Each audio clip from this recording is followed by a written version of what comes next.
Greetings everyone, my name is Adderville, and welcome back to my Let's Play of Mega Man Maker.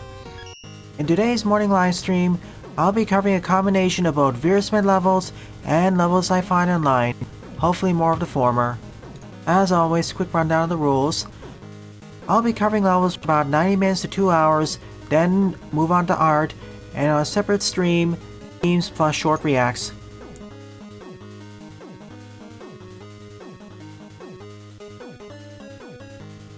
Welcome to stream Jedok, Hyper, Kato, Vacuum, Pixel Boy,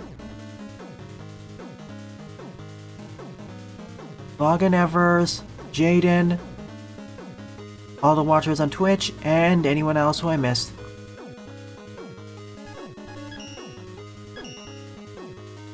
Before I begin, a quick update on some things.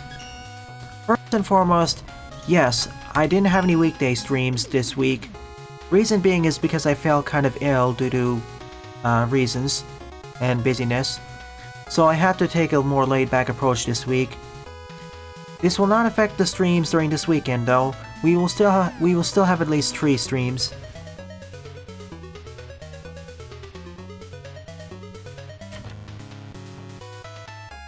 Oh yeah, FYI on the Sonic Frontiers front, spoiler rules on this server still apply, so make sure to spoiler tag your discussions for more specifics until 2 weeks since the release date of the game.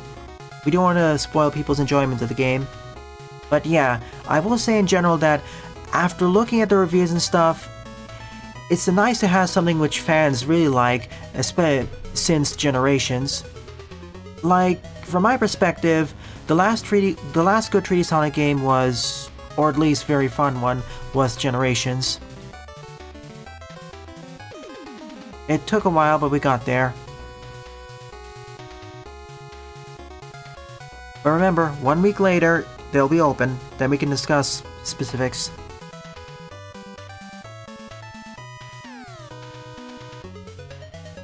Alrighty then, let us begin with this stage. Mega Bra Quest, Sussyland, by your local Vacuum. 35 plays and a score of 7.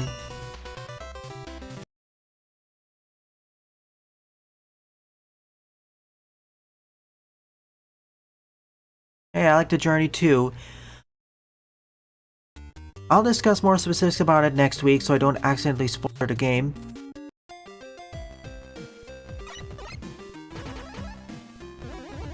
Let's see, what do we do? I take item 1 over that. This here.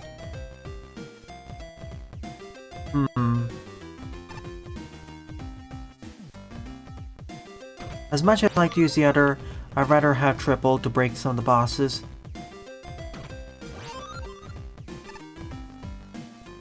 I think we're all set. Can we no, we can't. Good.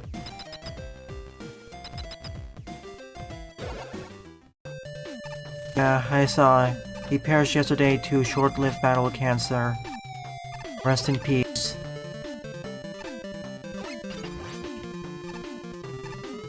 Hey, Oscar. But yeah, we'll discuss Frontiers more during the next session. Or probably in 2 weeks. There are a lot of things I'd like to discuss about the story writer, Flynn, how the game is structured, and various other things. Now, I want to clarify something. If I were to rate this game from my preliminary expectations of what I've seen to playthroughs, I'd mark it as being decent to almost good. It still has some noticeable flaws, but it's pretty promising.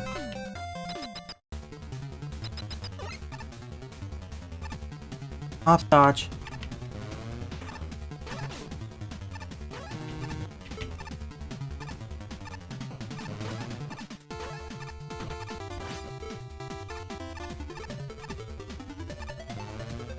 Oh, I grew up at the DCAU, so it hits me more.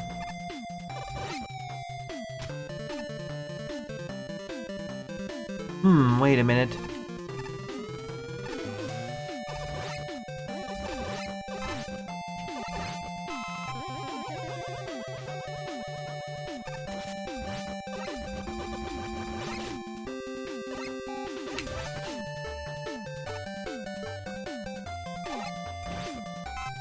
Me, Conroy was the definitive Batman voice.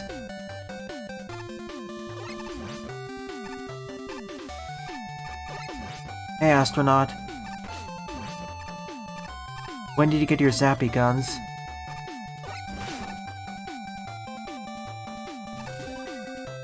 Wait a minute.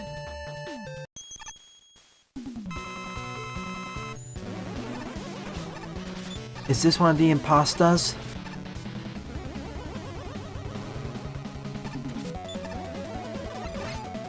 Oh boy, this is gonna be a problem.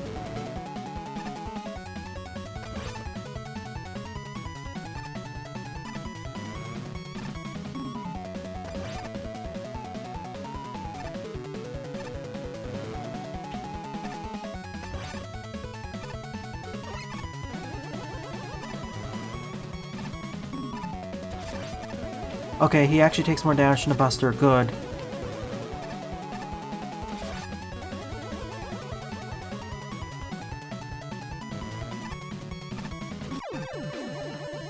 The spinny impasta has been demolished.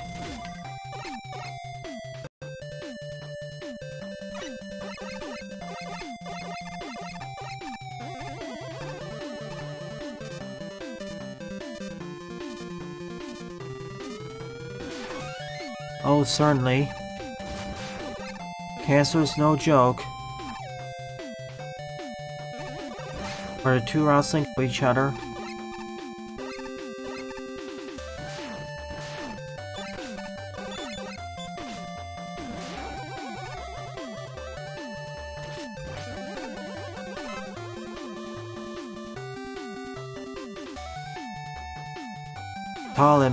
Tall crewmate.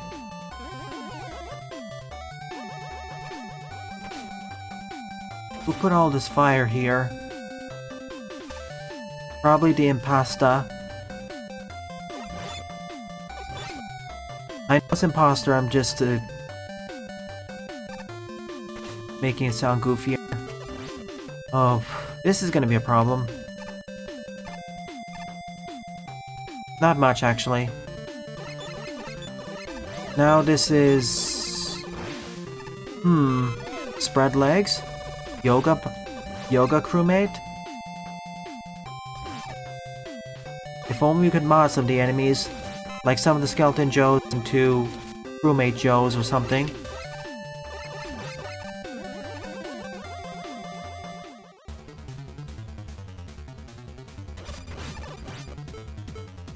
Oh no, hang on. Oh. Yeah, I'm not gonna make it.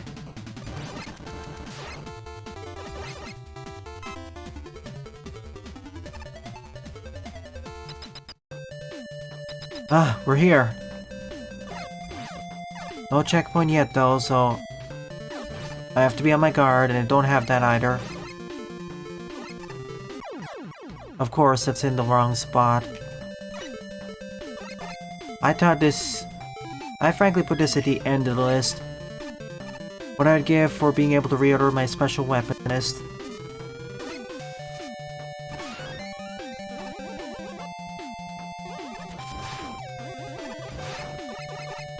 Yeah.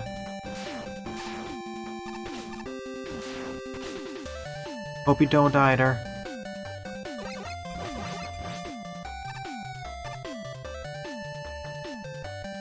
I mean, at first, I was at very least looking forward to Frontiers for the memes and for many of the memes and fan art. But once I realized how much Flynn was actually working on the game's story, then I became rather interested. Like, as much as I don't exactly agree with everything the IDW comics do, I can at least understand what Flynn is trying to do and what story they're trying to tell. And it paid off here. I strongly advise keeping them as... I strongly hope in the future that Sega and Sonic Team bring them back for future game stories. He appears to understand the game. He appears to understand the characters and world.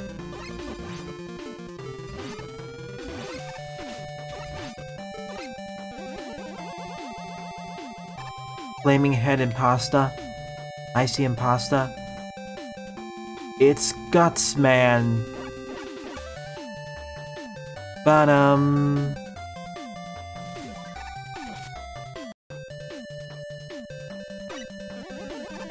enjoying it.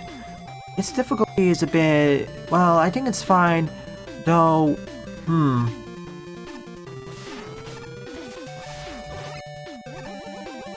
Sometimes other levels can be much more difficult than their counterparts or fellow levels.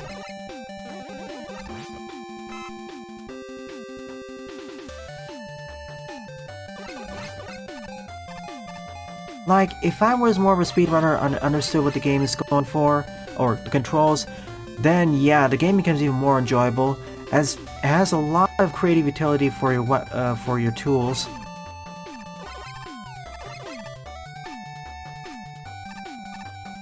Like, all the levels have some pretty big shortcuts that I could pull off if I knew what to do. 3, 2, 1... okay. Fine. We'll do it this way.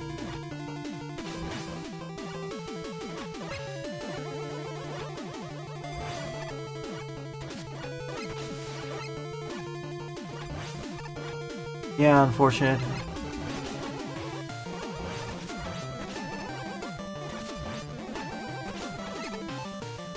We're gonna have to do this again.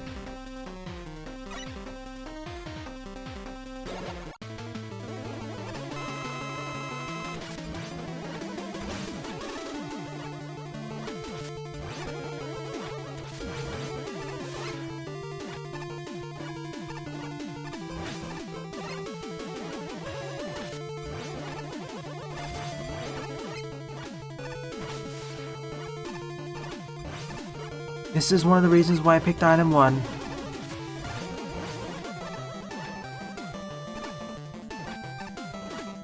If I didn't, I'd probably take the slow route or time it.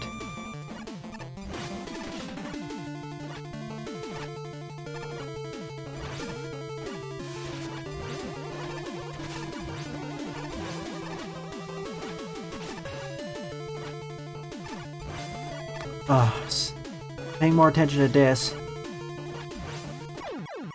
And got nicked anyway.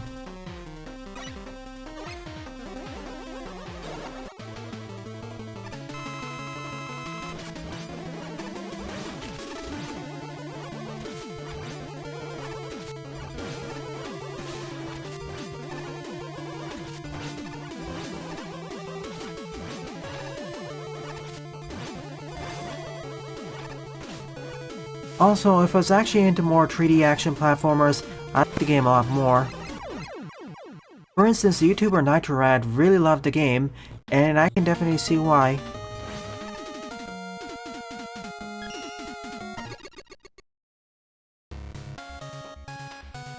Yeah, I feel like Ballers is I don't know, didn't really appeal to me. Well, that was a short trek into Sasiland. The boss is creative though. A little bit creative, but, well, I guess climbing up is somewhat more creative than the usual boss.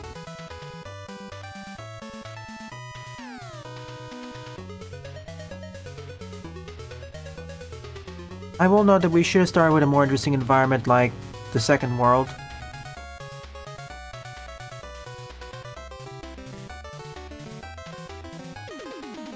Like, they want me to cover Revenge of Shinobi and Freedom Planet 2. Revenge of Shinobi, I'll get around to doing it this year, because, as you know, someone else requested it too. Freedom Planet 2 I'm not going to do until I do Freedom Planet 1. Because I really want to discuss the game's story and design.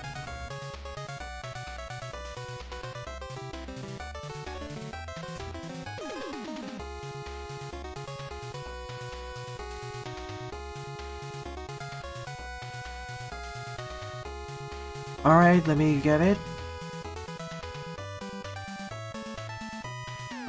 Where is the level?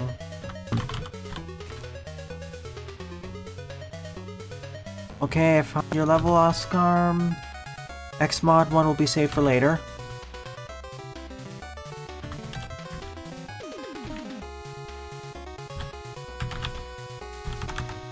Splendid.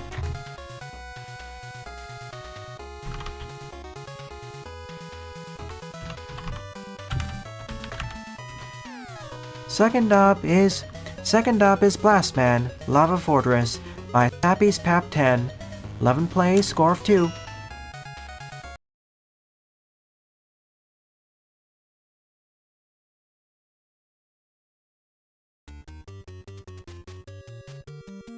And Parodius, of course.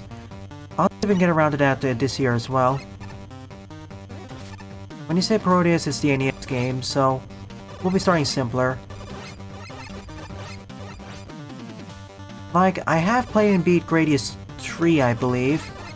Hope I don't contradict myself, because I did go back and complete the game. Although I did get several game overs.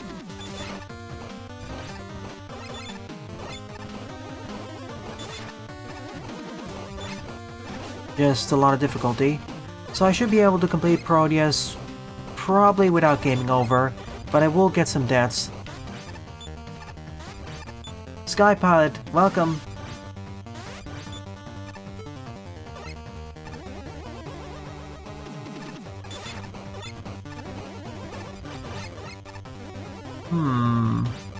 I know Sylveon's been waiting longer, so they'll take priority. Maybe I can do Shinobi at the end of November. And Parodius near Christmas.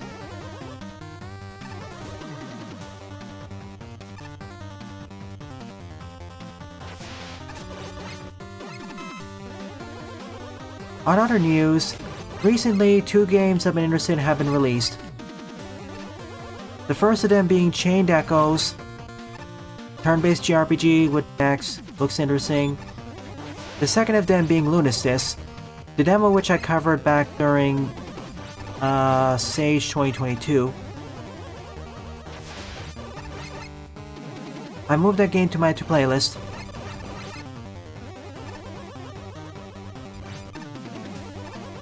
We can finally escape the dream or nightmare state we established in that demo. Hopefully it's not going to be another one that takes place in a post-apocalyptic setting. We had a lot more than I expected this year, like 3 or 4 of them.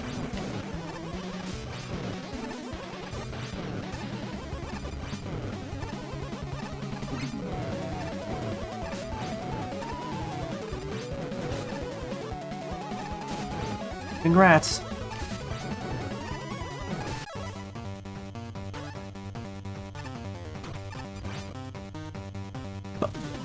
No hard...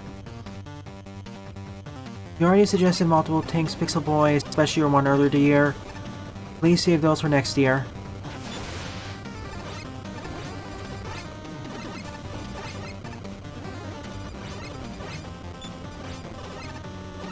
Whoops. In general, if it's not Mega Man, if it's not Mega Man, or it's not related to one of the currently running LPs, or something I expressed interest in, I'll generally say no, unless it's a birthday suggestion or something. Do I have ice?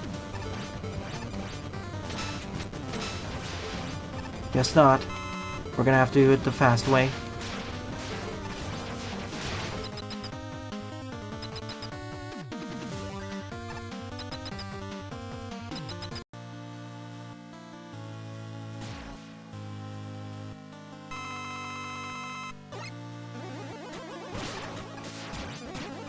Three or 4. I'm trying to remember which one would be 4.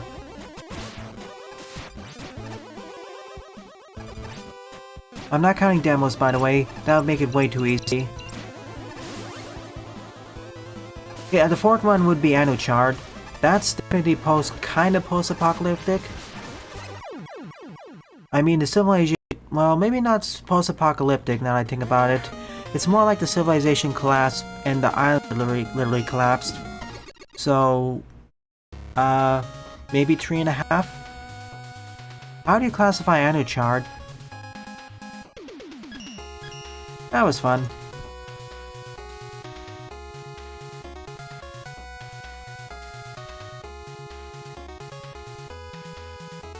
Danganronpa 1, that was a few years... That was actually last year, so I won't count it.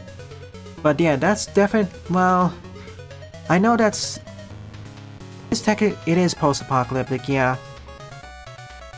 And it comes up and it does sort of matter to the story in the end, so yeah. I don't know how 2 factors into it, but we know it does take place after 1.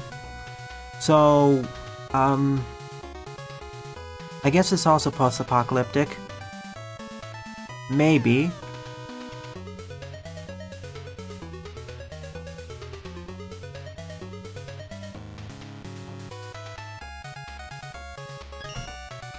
I wouldn't say the RMs are unfair. Except maybe Burner Man. Ooh.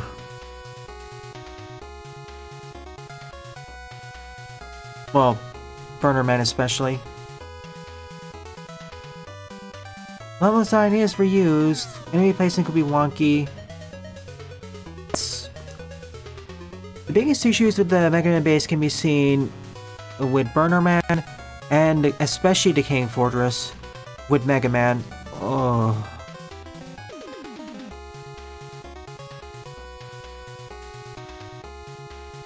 Yeah, due to the different screen size and not adjusting for it, the GBA version has noticeably more leaps of fate.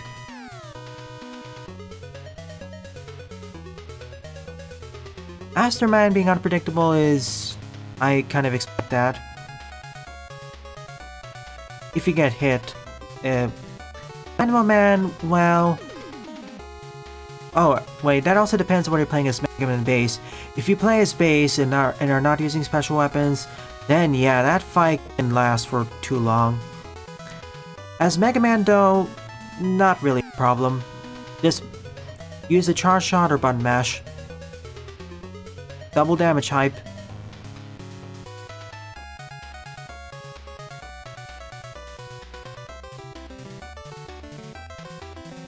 Yeah, I will note that Burner Man for both of the characters, Dynamo Man for base if you're not using special weapons. You did? I tended to have the opposite one. I ran into the unfortunate scenario where Dynamo Man healed himself 3 or 4 times in a row, and you can't exactly button mash with base. Number 3 up is Yoku Switcheroo by Jinox74. 36 plays and a score of 11. Welcome to the stream, Starwolf. How much do you like Castlevania? I think Castlevania 3 is a step up in every regard compared to Castlevania 1. And I can exactly see where Super Castlevania 4 was coming from.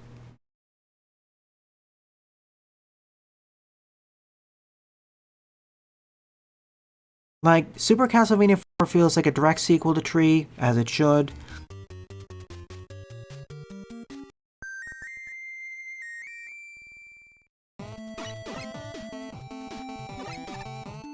Whereas Castlevania Bloodlines feels like an alternative sequel, or...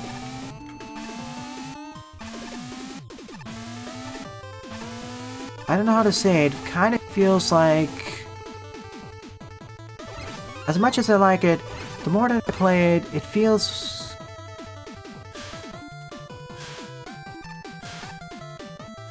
like, what if we had a different take on Castlevania 3 or something? For each world, we switch characters.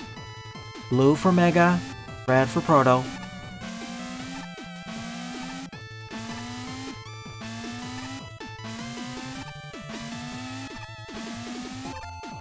Same for Dracula X. Dracula X for the SNES, I mean. I don't know what it was trying to be, really. With Rondo of Blood, that definitely felt kind of like a sequel. Well, it sort of felt like both an alternate take of Super Castlevania 4 and maybe let me reiterate. Super Castlevania 4 is a direct sequel to 3. Bloodlines feels like an alternate take on 3. Or what if 3 was built differently? And Rondo of Blood also feels like a different alternative sequel to 3. in terms of gameplay progression.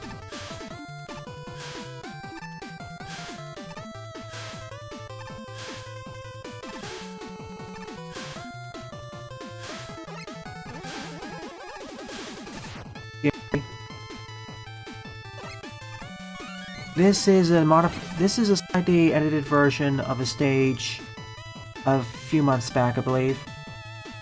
Hang on,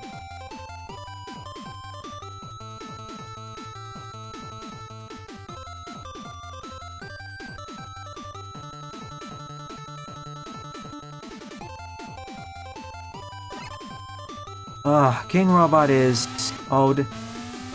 Thank you. In the original version, if I recall correctly, there was no timer up there showing when the death blocks are going to spawn in. Now there's an actual indicator on top. Thank you.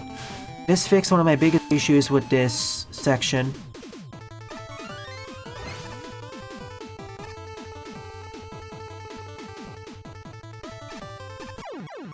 It's fine, I wasn't paying attention.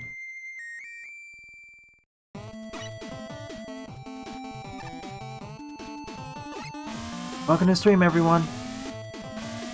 I wasn't talking about Garufa.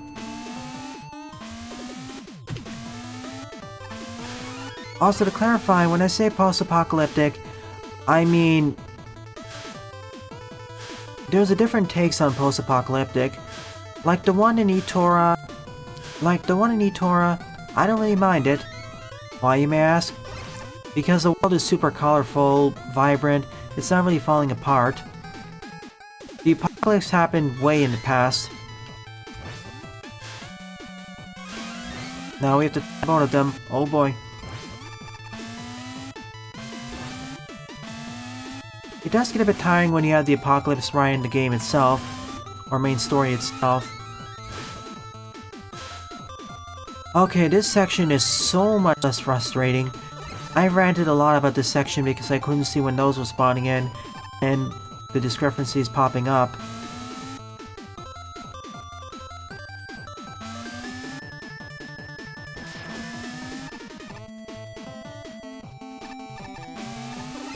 Discrepancies with the block spawning, I mean. 1, 2, ow. Yeah, that's the thing. The Monster Hunter type of post-apocalyptic, and by extension that means Taiken and Etora. I'm fine with those. I don't even mind one or two sections of the game being in ruins or looking post-apocalyptic. See, I turn a Noctis, for example. But it's when the entirety or most of the game which looks like it's really falling apart. Well, I'm kind of growing tired of that.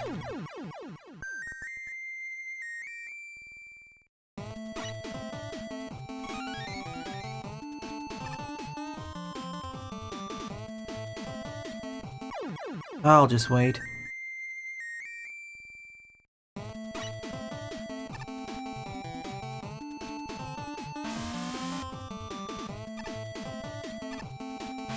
The way Dark Souls did it was fine too, but I want to see more variety in that.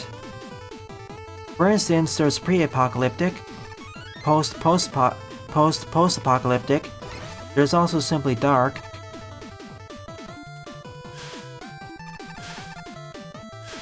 And of course, there's more trippy ones. There can also be post-ascension.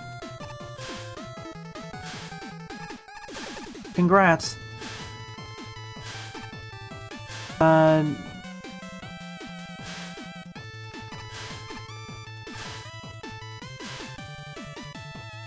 We finished the conversation grew of our last session.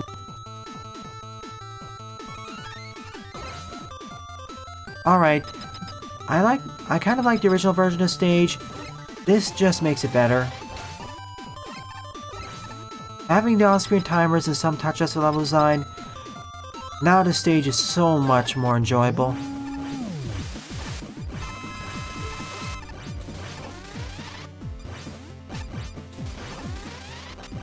Conveyor belt boss fight.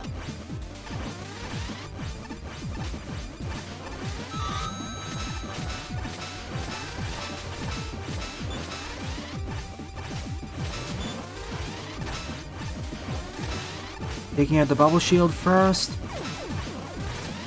And now Splash Woman herself.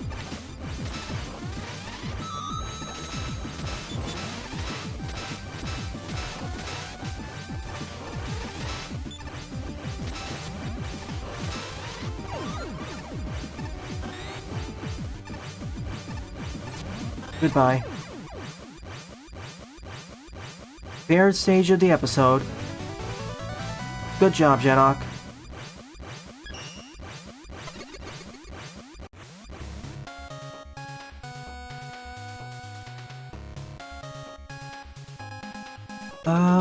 I'll have to think about that. We'll continue that discussion during the meme section.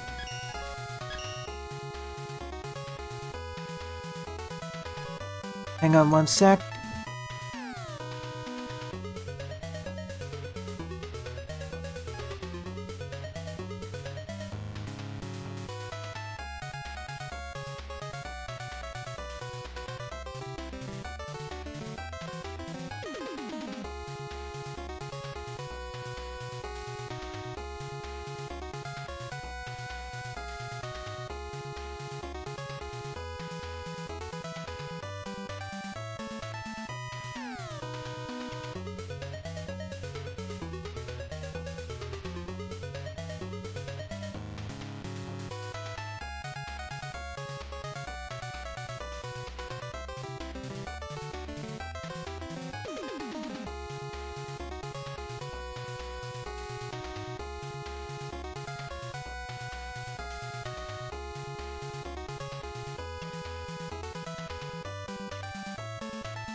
Back. Okay. Let's see. To summarize it. Alright. What I was talking about there is that by focusing that much on power and self-enjoyment to such a degree, sure, it gave them power, but it also causes them to push people away, and also makes them vulnerable, because by being that selfish, they become narcissists, and you know how to take the failure and any potential shortcomings. They tend to become blind to that. In a way, it makes them more powerful, but also much more fragile. Or much more flawed. And yeah, it definitely shuts down empathy. That's one of the first things to go.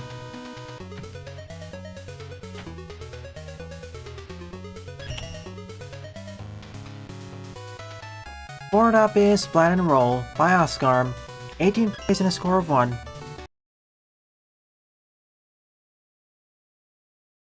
Hey Zen, thank you.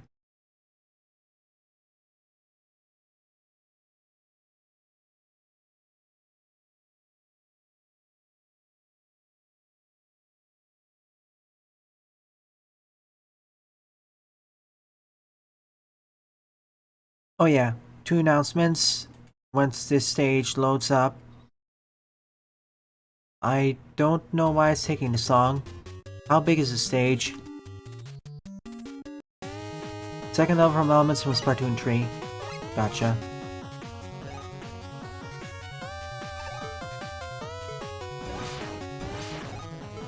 Okay, we have to oil it up.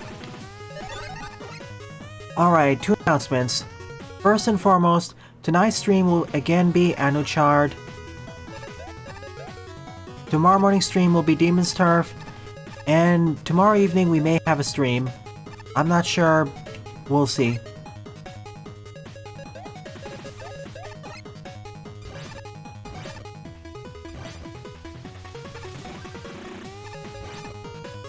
I really don't want to start a new LP while we still have Anuchard and Demon's Turf going on. Oops.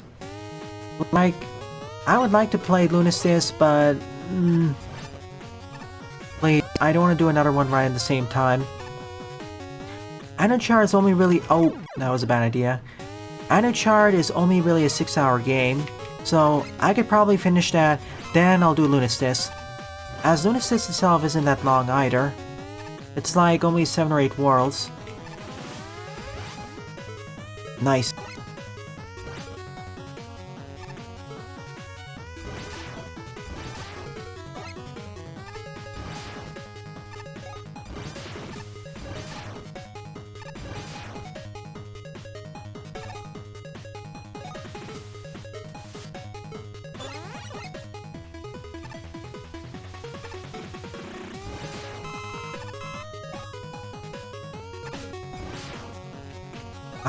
I can see what this level is based on.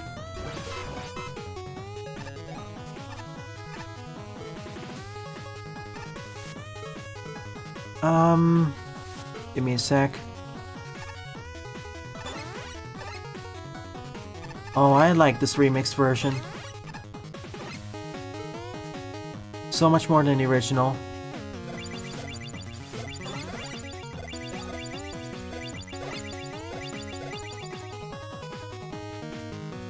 On water. I think I like this stage a lot more than the first one, for sure. Oh, okay. I was freaking out a bit there.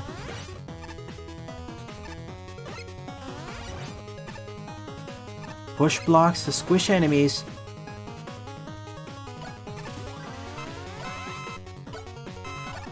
Let's see, tomorrow's stream will be in about...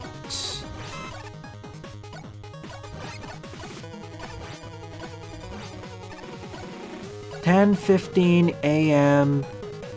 PST, Pacific Standard Time.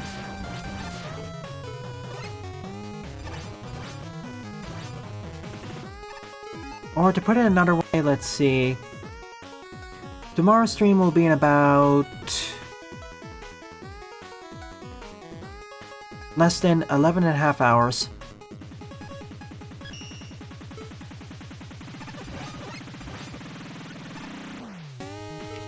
Intense remix.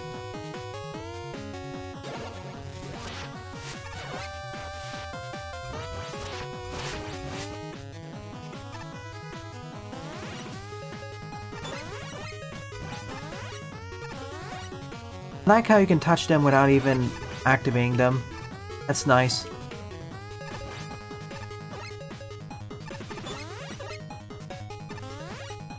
I do need this though.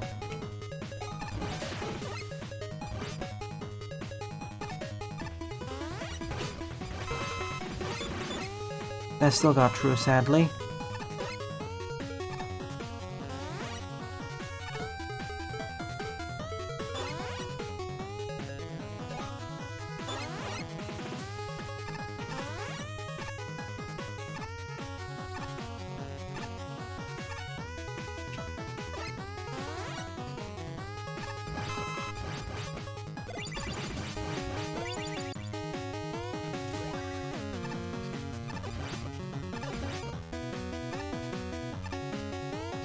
I see. So in your series, one of the main things that magical girls stand for is selflessness. And sympathy and empathy, I suppose.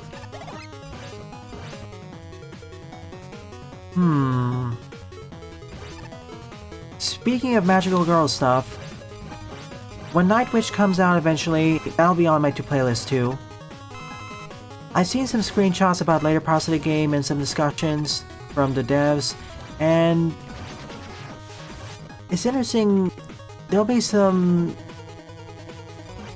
choices we'll have to make in terms of how to present ourselves, which will affect our power levels and, I suppose, quote-unquote morality.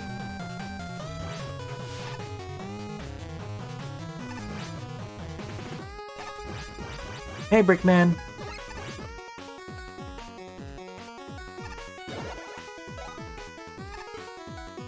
Like, in the Night Witch, they become more powerful as more people believe in them.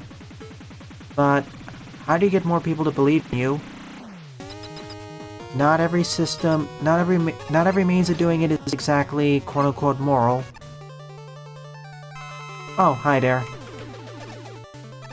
Oh darn, I'd lost that.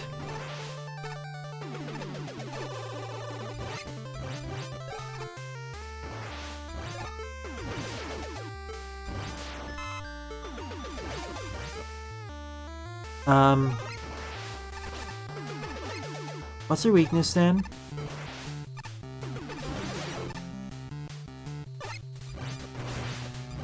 Okay, I guess you don't have a weakness.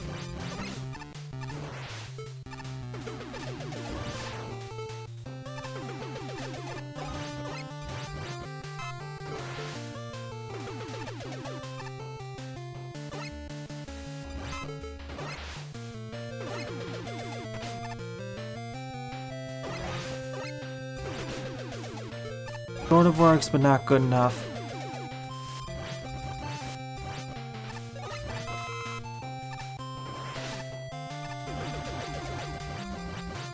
This does sort of pierce to a shield. And it can hit anyways. Hey, TWG.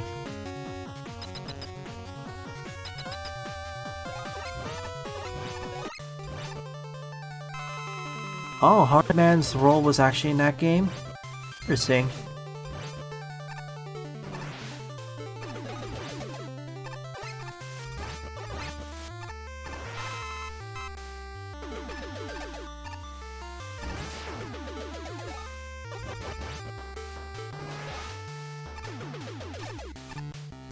If only I could... Well,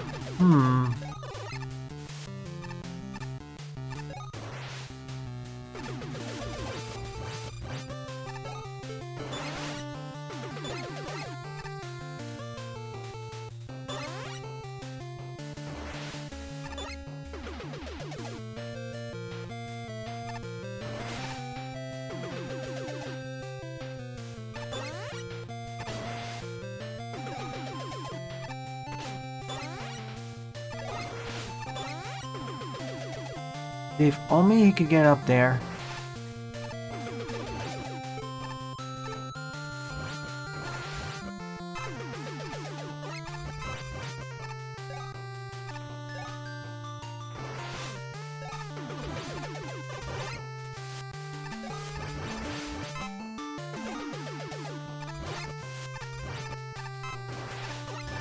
Am I missing something with this fight? I know there's a quick kill here, but I don't think so. How big is the current queue? Just 2 more levels in front of it, then you can put yours in. I have time for a 20-minute stage, if you're asking.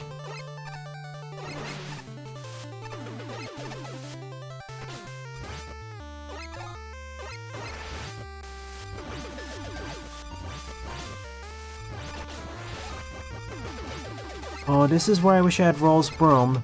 This would have really come in handy.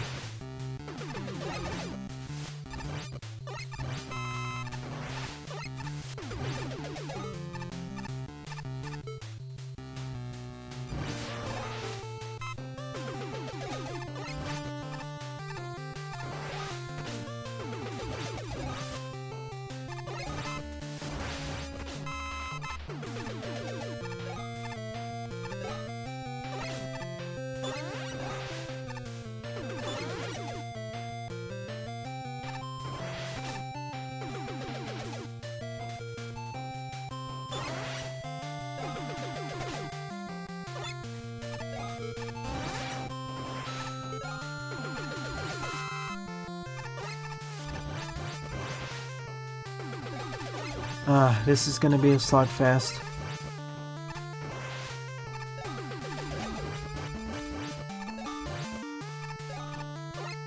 It worked for the rest of the stage, but for this one... well, we have to do it the classic way.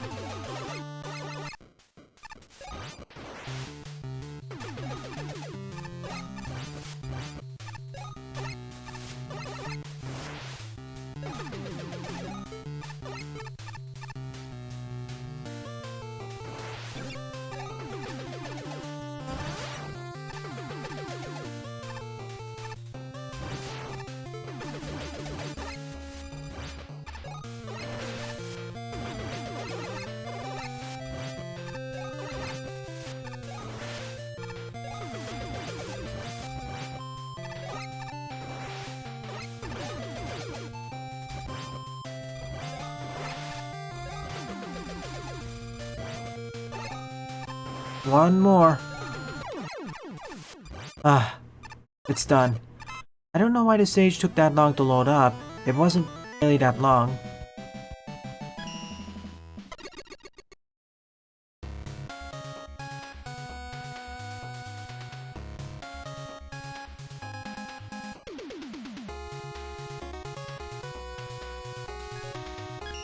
There's a faster way of doing this, I'm sure, with the crushers, but I can't time it right and he's not cooperative. So, yeah. Okay, after this is Sky Pirate and then Brickman's level.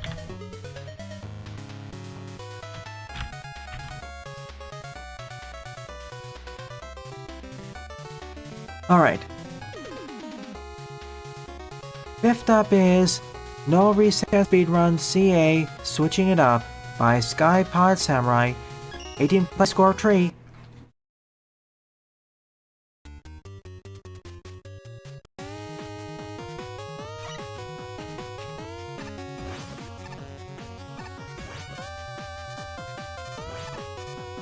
Oh, I see.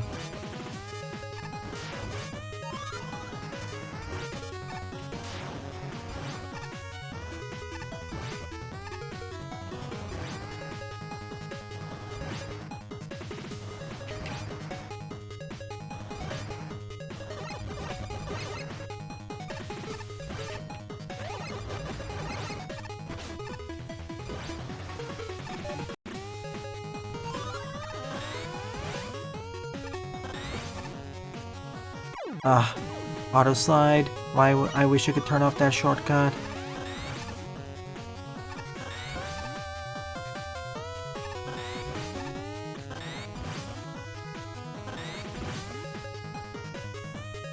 Tricky moves, but nothing I can't handle.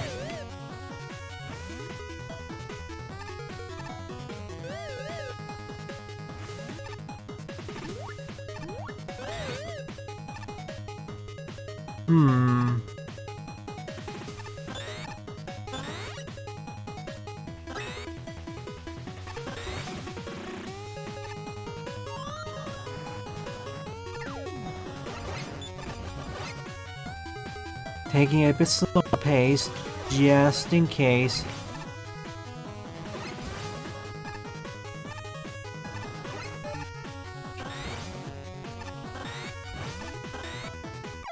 That was a poorly timed jump.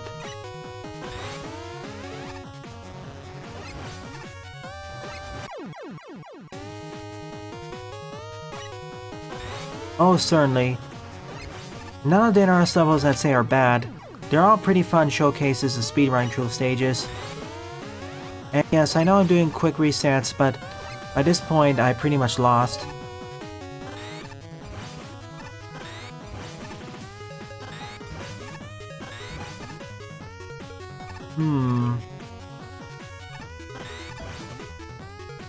Okay, I'm sliding.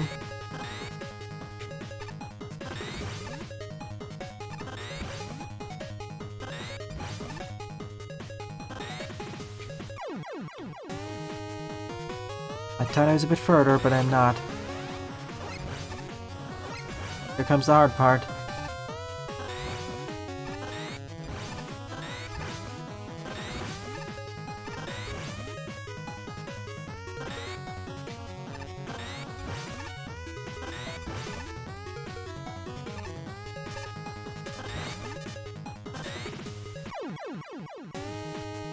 Keep thinking there's supposed to be a safe platform there.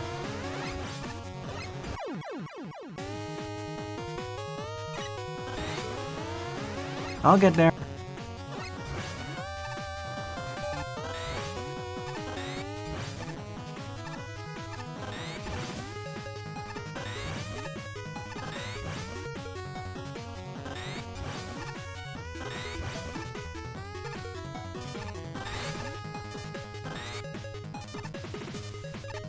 Alright, we're gonna have to try this again.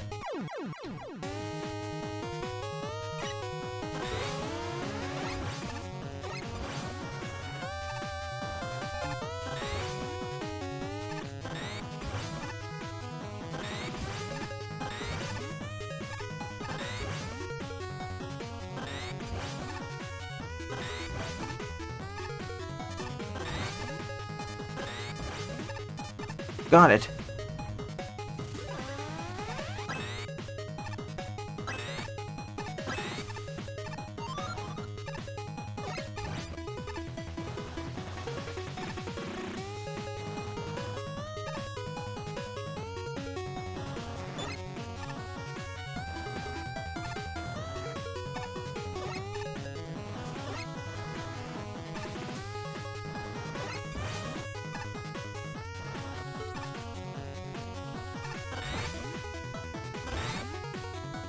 Oh darn, I wanted that.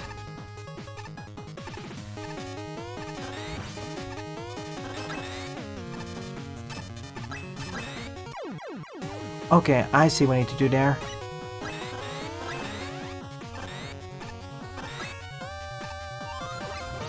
I'll get to there in a moment.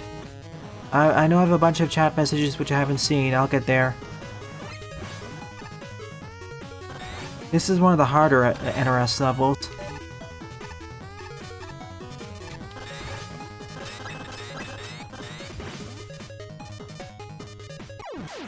I was trying to slide there, but they didn't have enough space.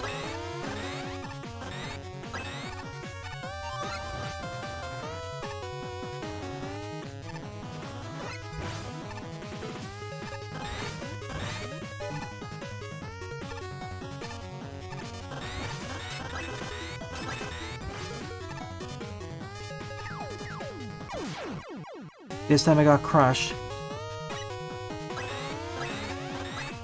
I don't think that was Mega Man Maker's fault. That was my fault for not doing it fast enough. As much as I complain of Mega Man Maker, I think that was on me.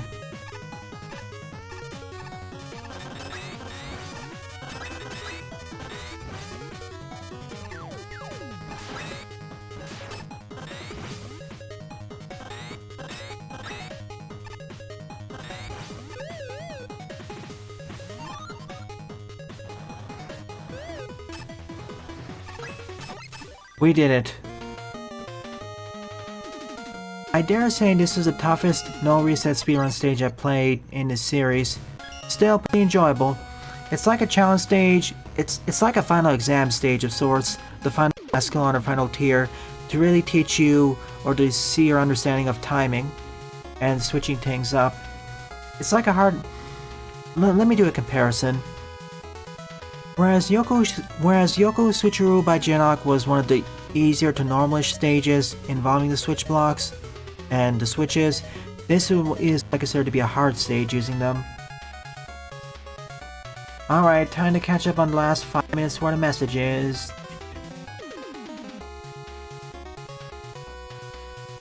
Okay, I see your level, Brickman, if I didn't cover it already.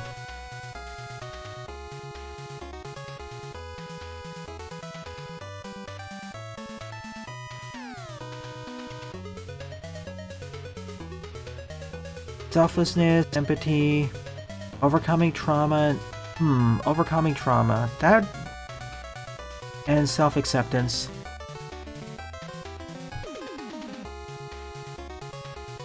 I'm thinking of other enemy factions that could be present in that novel or universe.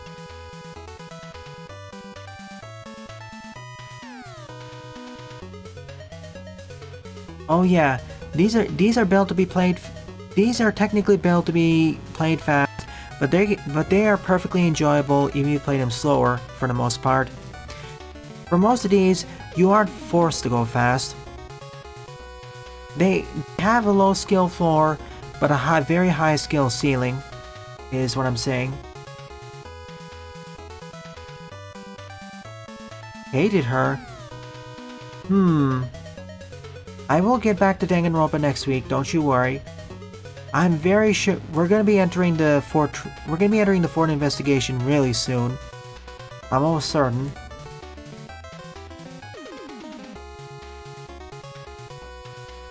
Do we have an ETA? Still no ETAs, I'm afraid.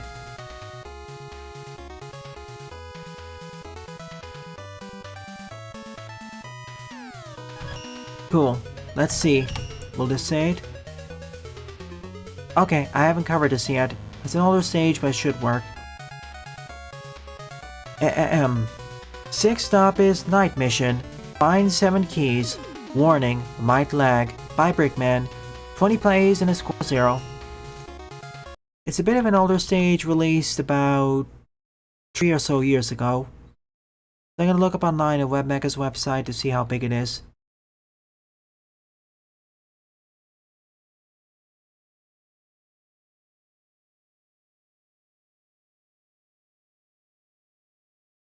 Okay, this actually 122 spikes, 107 enemy 122 spikes, 107 enemies, 76 screens, 11 checkpoints.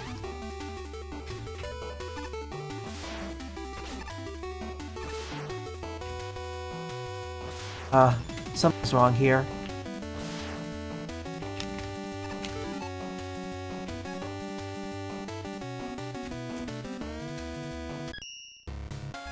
One sec, something really broke the controls here.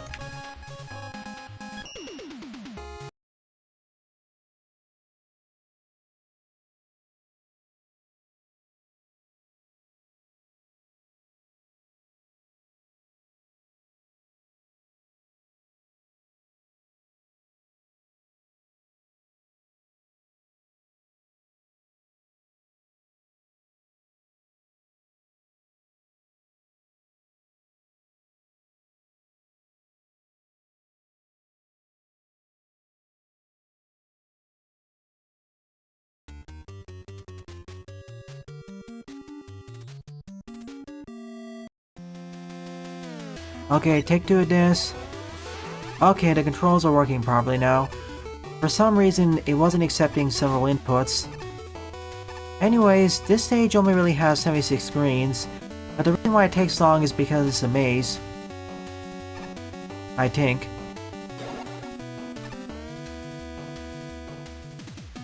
Nope. I need some sort of booster.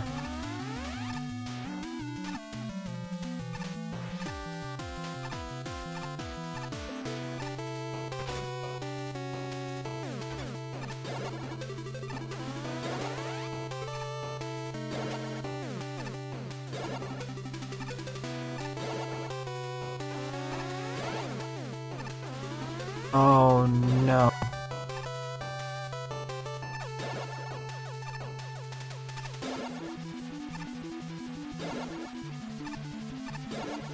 I have no idea how this works.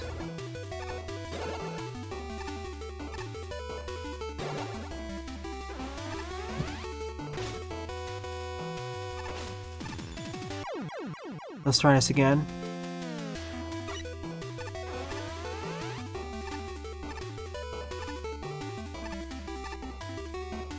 That's 2. Oh, okay, I see it. I thought they were just signs indicating that, hey, this is key 1. Okay. Red, yellow.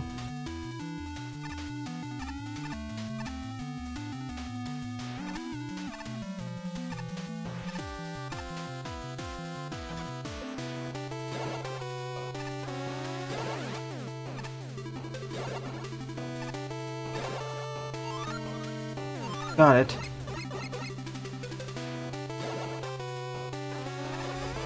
Oh, as we unlock more weapons, we can, as we see more of these areas, we can go further into this thing without brute forcing.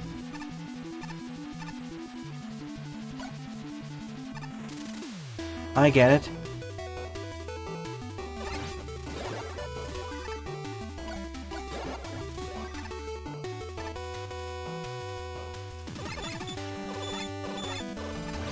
Thank you.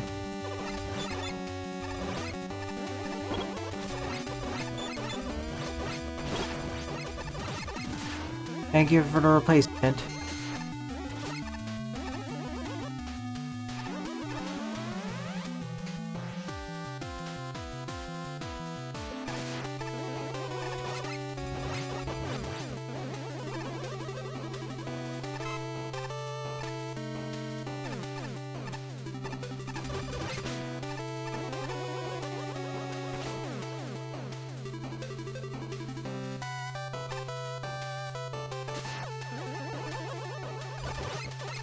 Okay, gotcha. I think the race mod still exists, but it's kind of outdated.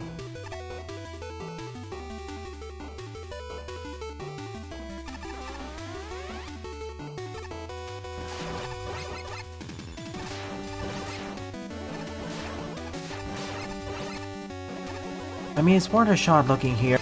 I know there's one key on the other side, for instance.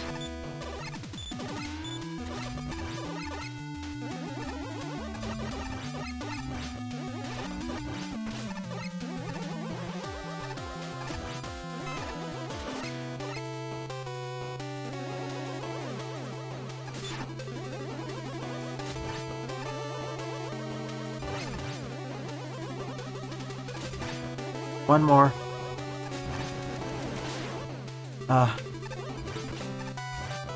What? I thought it was gonna bounce. Seriously? No bounce? What a ripoff.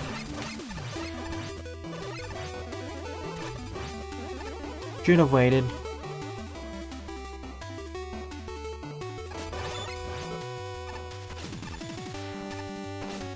I was mashing jump! Now this is one instance of the controls not working as expected. Hey Shine, welcome.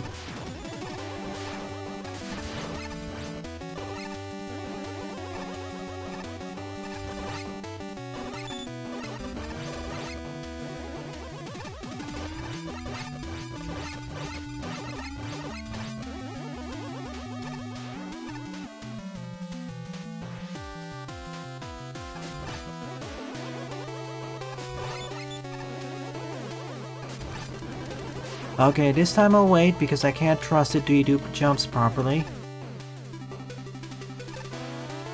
5 is orange, okay? I'll write it down.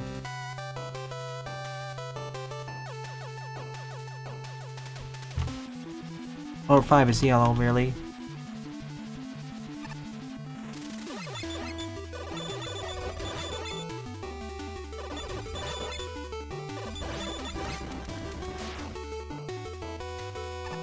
I'm not gonna try going up there. Well, I can, there's a ladder. I'll just take the fast way down. That didn't really give me anything new, but it told me what I need to know.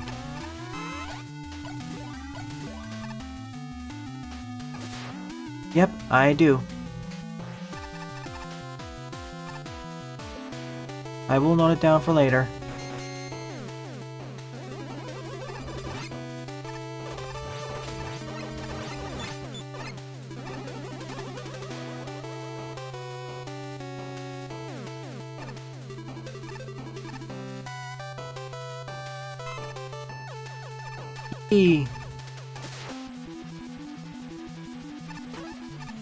One down, 6 left to go.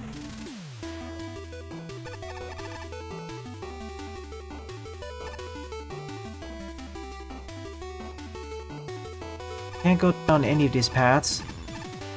So it's probably a link or something else. Could be either if all things considered.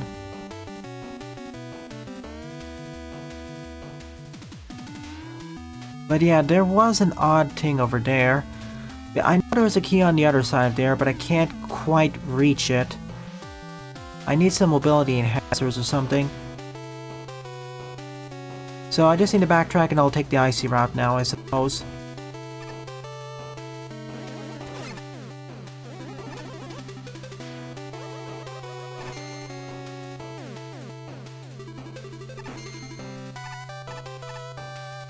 Oh, I do gotta fight it.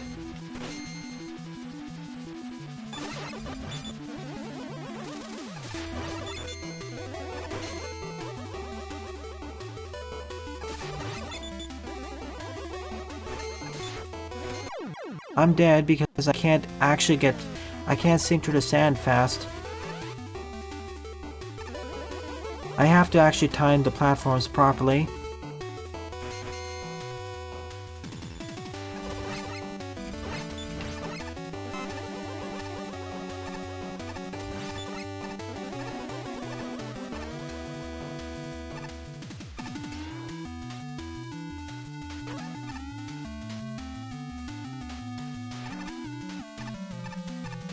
I'm only going to use bits and pieces of the map. I'm not going to try doing a maze stage without having part of the previous map open. No siree.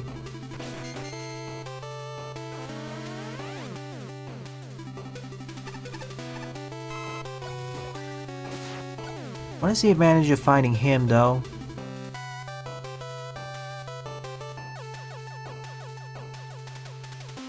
Well... Oh, there is an advantage, but... considering how frustrating it is, I'm not gonna bother. It's only for an E-tank anyways. Hey, Captain Pollution! Welcome!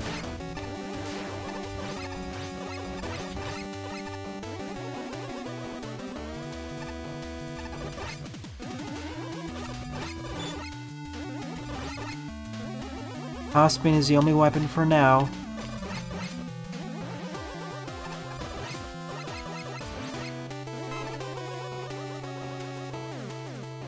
Pretty good.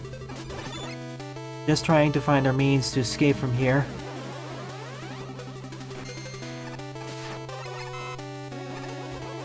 Hopefully we get some other offensive weapons.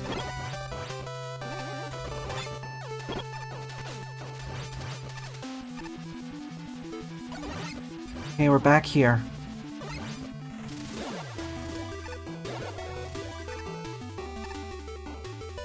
No other weapons? Okay. I was thinking there's gonna be weapons scattered across the world itself, but guess that's not gonna be the case.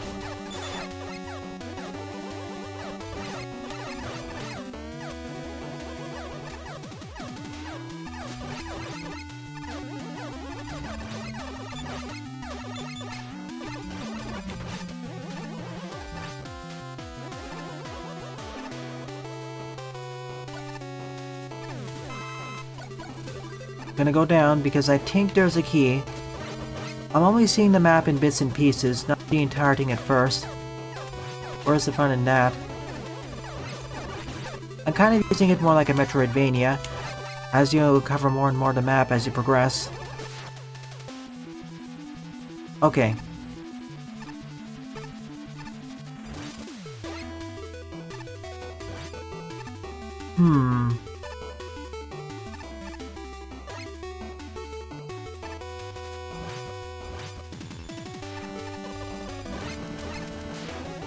Somewhat that worked, but I'm not complaining.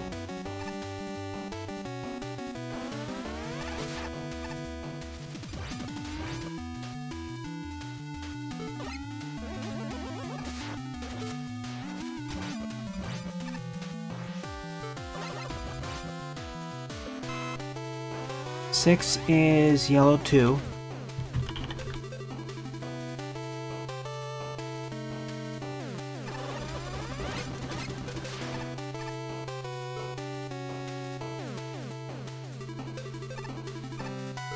Just making sure I was... okay, good.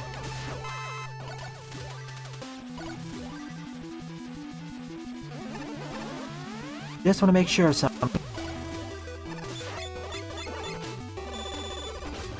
Well, I'll have to go back to a previous screen.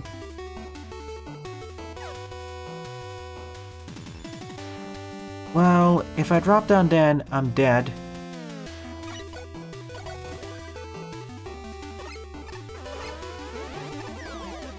Or just slide below. The further icy section. How do level submissions work? Just submit the level ID. How do I get across?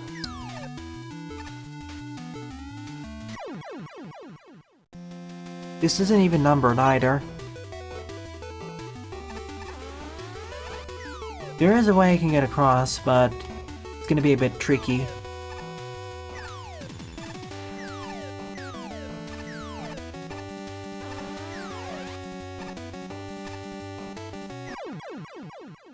Wow, took that long for you to start.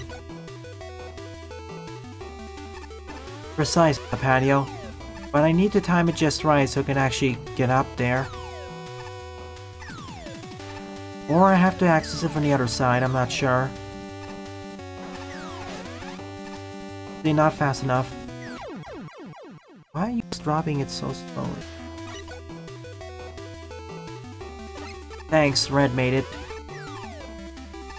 Thank you, Captain.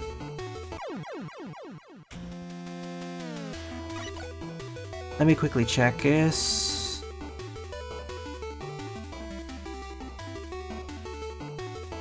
Is there another way I can access this place?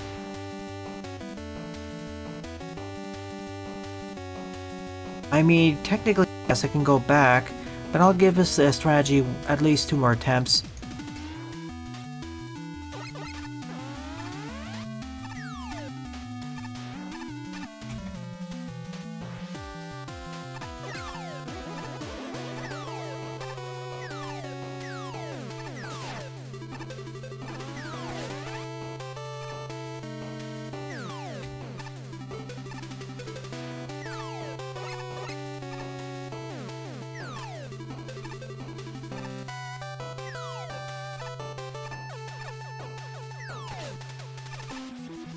Yeah, I'm not fast enough.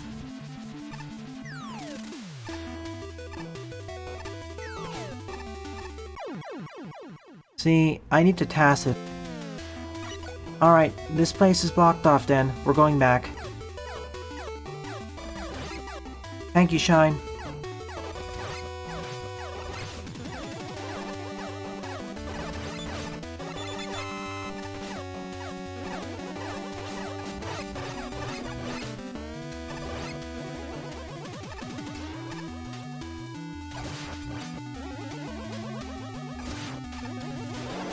Remember back at the start of the stage we had that teleporter? Okay, 2 is yellow.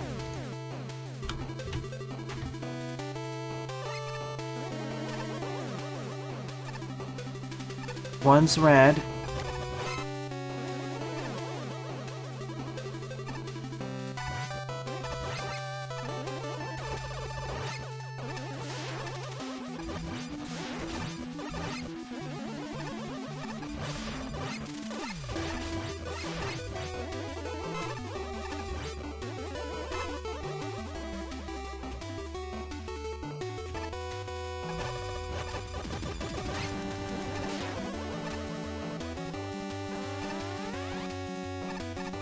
Ah, close. Oh.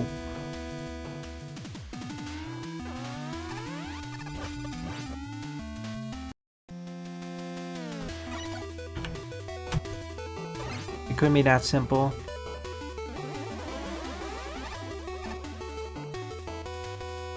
Well, I got 1 red, 2 yellow, 5 yellow, 6 yellow.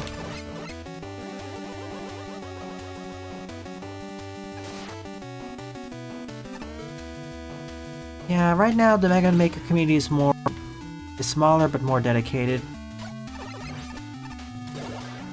Full refills if need be.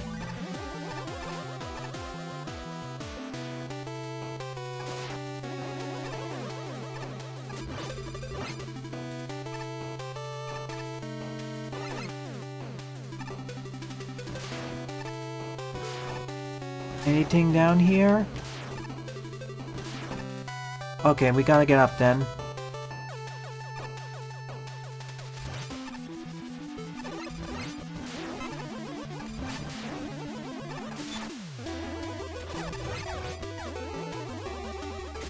Hey Roger, welcome. You seem to be getting a lot of people today.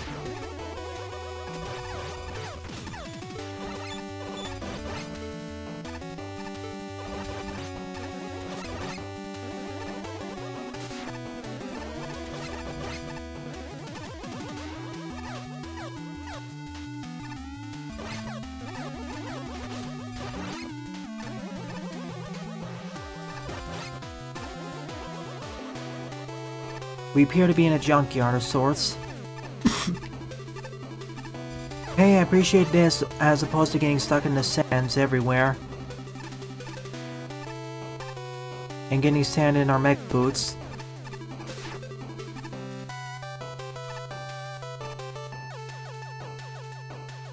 Oh, PC spawning itself. Guess we're going here then.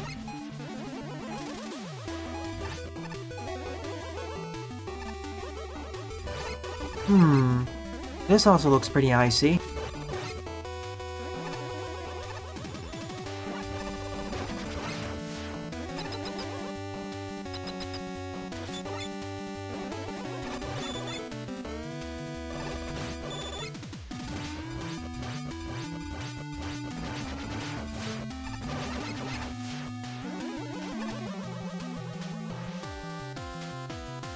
Oh, that one? Okay. 8 screen.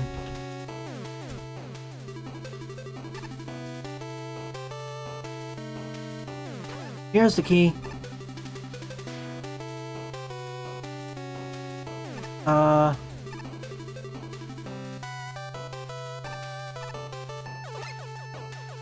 do we get out?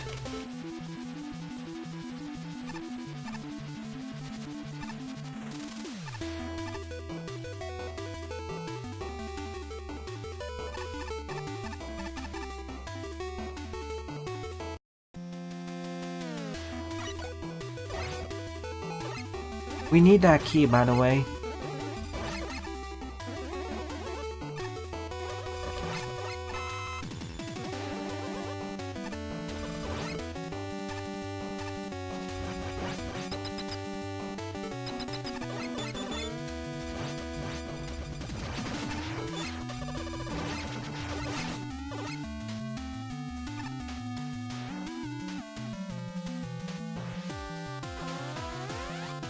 There are no enemies here. And I do need this key for that one section there. Wait a second.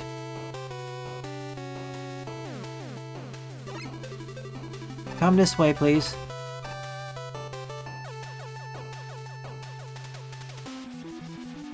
Yes, as I thought. It's slow waiting, but it works.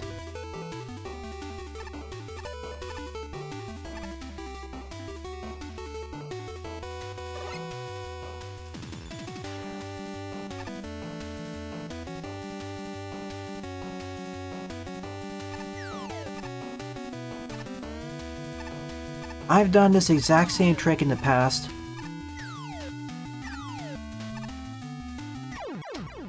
Why won't the game decide to drop it though? That is something I don't understand sometimes.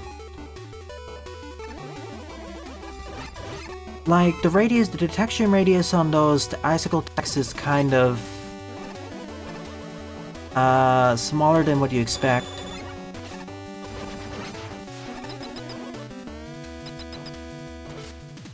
Again. I can't wait for Magmal Tree.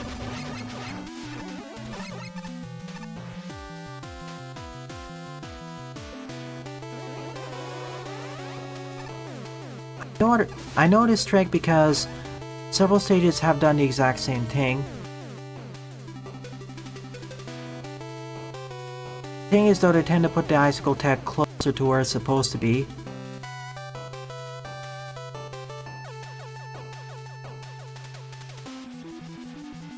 Instead of, you know, here.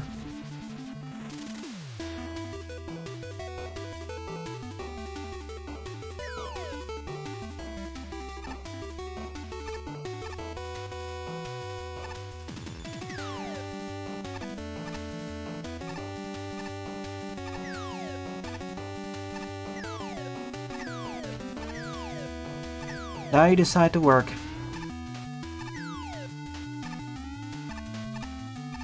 So many screens. What makes it difficult is, well, difficulty and, well, the fact it's a maze. I need at least 4 more keys too.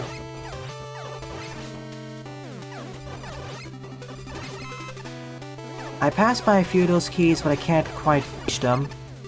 They're on those strange conveyor belts. As a demonstration, on the right side is one of them. Before I show that demonstration, let's go up here.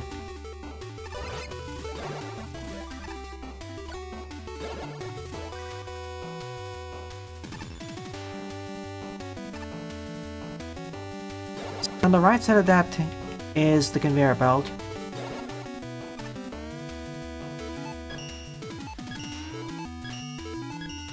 Nope, I can't use that glitch either. How do I get this key then? Like, I know I reached this on the other side of the desert, but...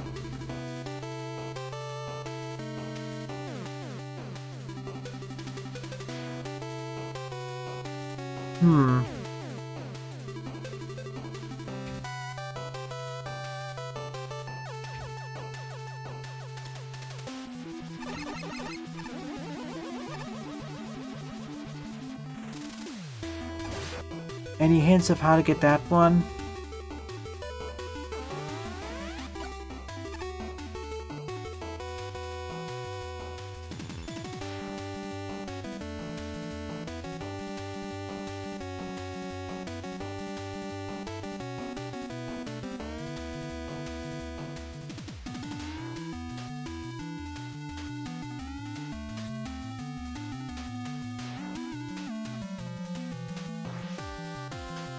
They go slightly outside the boundaries? Yeah, they do.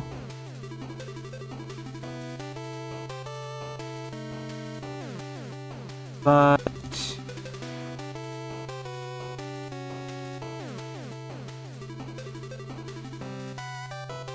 how do I get them to move on? Do I have to go to the...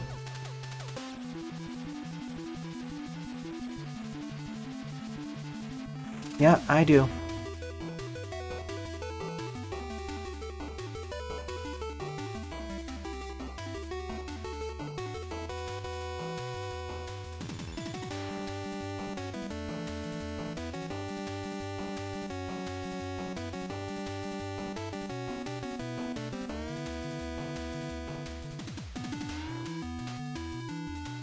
Oh, one's on the icy side, one's on the deserty side. I have to go to both sides and not die. Oh. When you said 30 minutes, I didn't think you meant that we have to do some things like endurance runs and stuff like this. If it's like that, this is more like a 1 hour stage, really.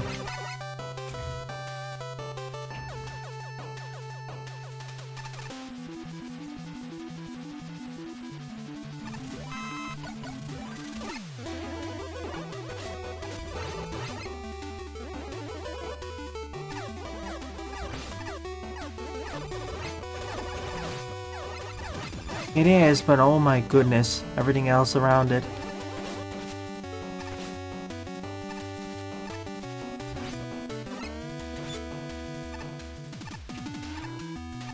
When you said the stage was long, I didn't think it in that way.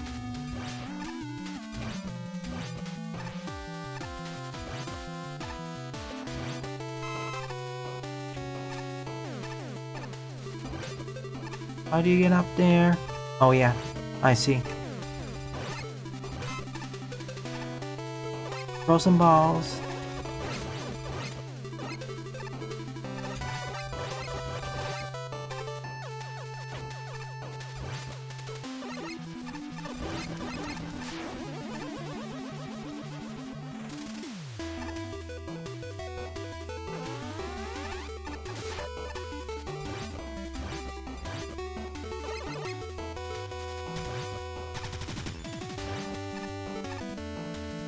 That's why those are teleported there. See, when I saw these signs, I thought it was something completely different. I thought that those were actually the keys until I got back to that room with all the key doors. I thought the keys were just indications that we have to keep note of these numbers. But no, they're actually really important in another way. You actually have to collect the blue keys.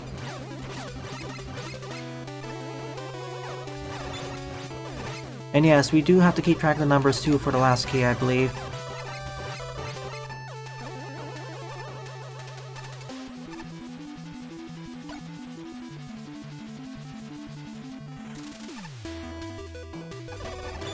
Well, it could be worse. At least there's no instant death. I wish I knew this at the start, so I knew exactly what I was supposed to be doing. Because once I do this, I have to backtrack from here and get there alive.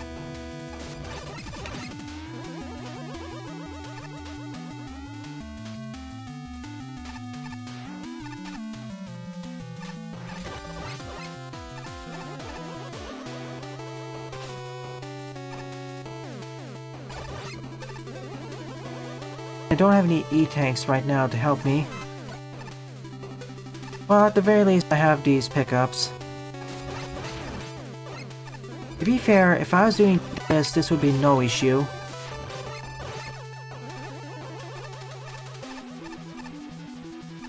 So, depending on how long this takes, this may in fact be the last level I cover during this stream.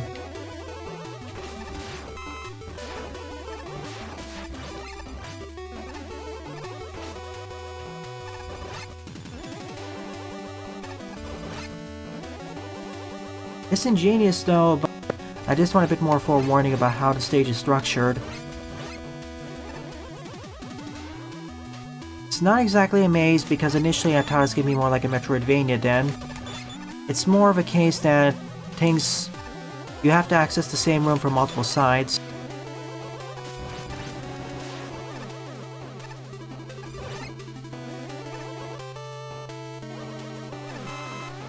Okay, it's blocked off now.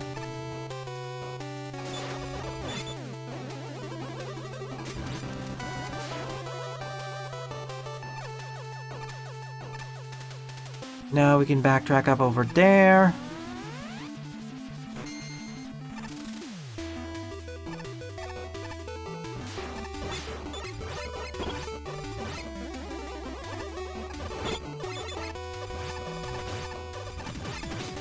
Like when I think maze, I think Metroidvania or going through the rooms. Alright.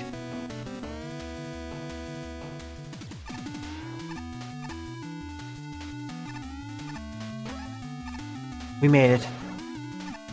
That's why initially, when I saw these platforms, I thought we needed something like the pile driver or concrete shot.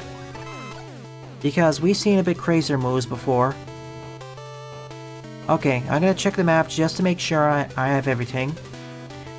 I have the key from the desert section, or sand section. I have the key in this room. I have the key from the ice section. That should be everything here. There is a key in that final vault, but I need to see more of those key codes. I need to know the key codes of 3, 4, and 7. So right now, my only destination key... Well, left needs 7 keys, so that's out.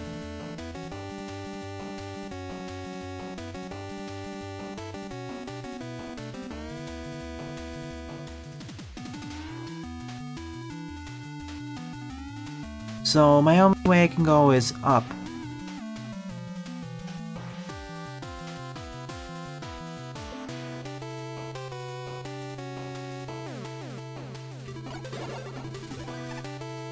Not the cleverest, I still think some Metroidvanias are better, but certainly forces you to pay more attention to the same screen.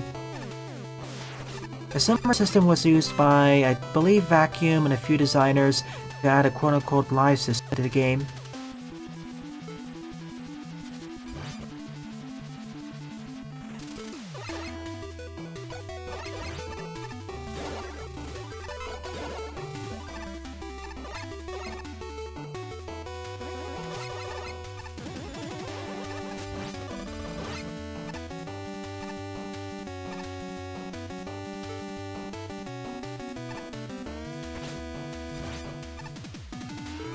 Back here.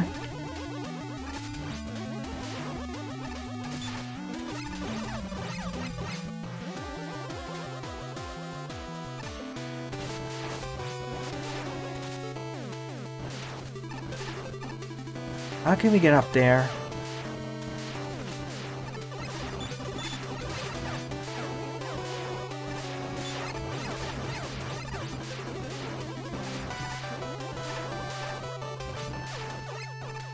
There is something up there.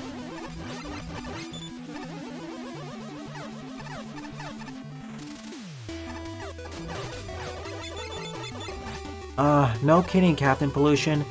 Most of the levels that are on the most popular queue here, just like with Mario Maker, they're just there they're mostly... They simply just exist and aren't really that interesting.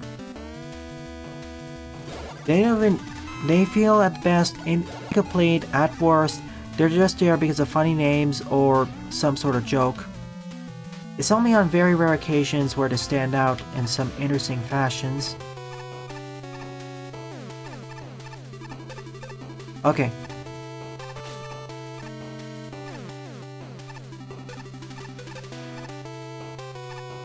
Come back to me, bunny.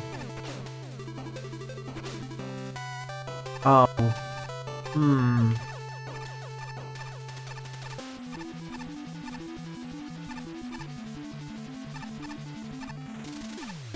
I have to stand here so it can actually reach me.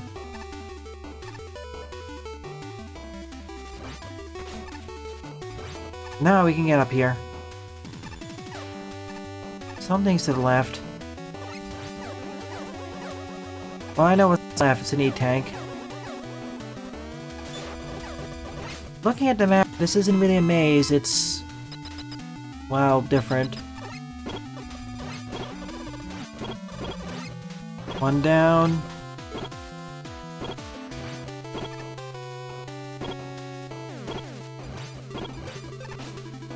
Still got me. We're in the space station.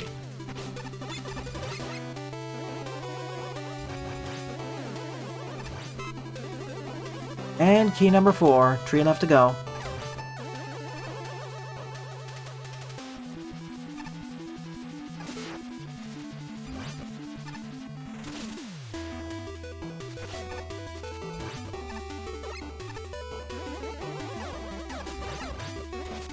Let's see, where could our next one be?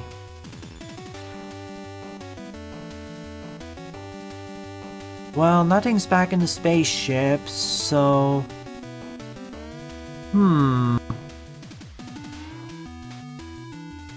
There's a key up on the top left, but I have no idea how to reach it. It's like...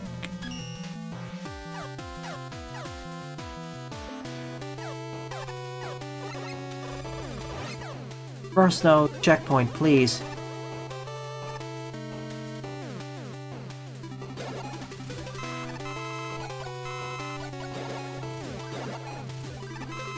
Much better.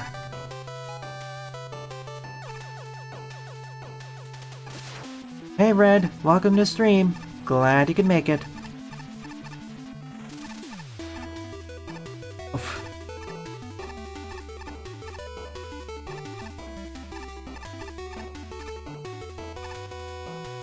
One, 2, 3, go. Okay, I'll go back up from here and check.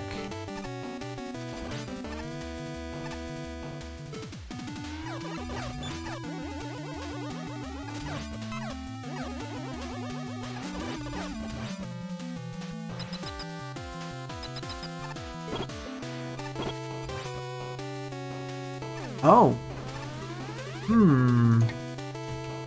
Thank you.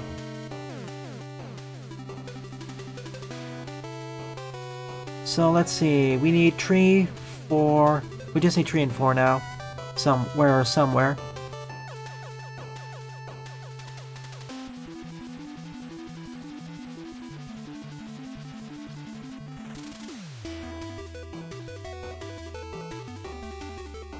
Alright, jump for joy. There's our E-tank.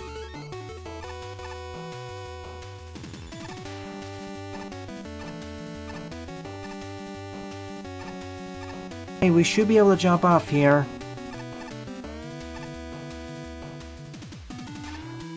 Okay, now we're back here. What can we do?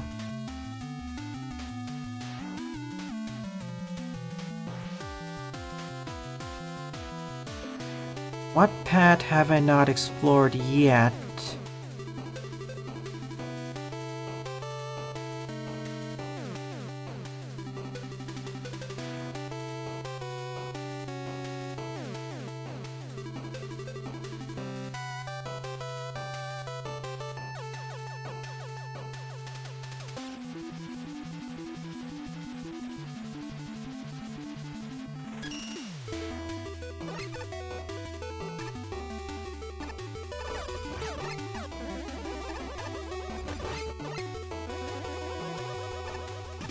Is that the entrance to this building? Gotcha. Oh, I see. Need the Byrie. Also, we need the Byrie.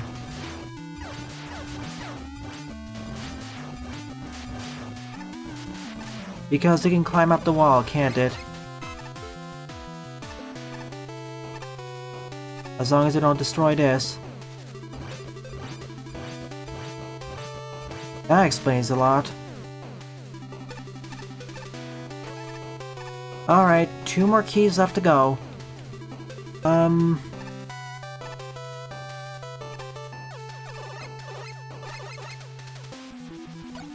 That's everything we can obtain here. But that's clever. I know it's not too long either. It's not like having to wait for the icicle text standing just perfectly still.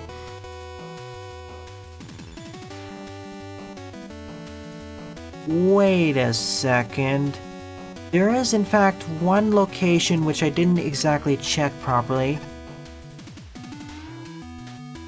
You said to pay attention to stuff going on. I just realized something. See this Byrie here? You sneaky dog. You taught us about how to do this already, because in order to access that section, you need to bounce up top of the Byrie. And you have to do the same to get the key. Teaching us without us knowing. Good job, Brickman.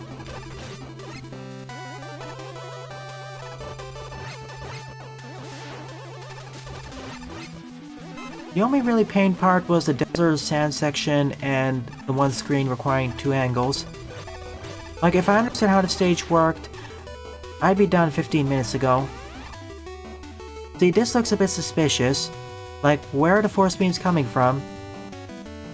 Here. See? Alright, I don't know what 4 is, but I have all the other pieces of the keys. So, I'm gonna guess it.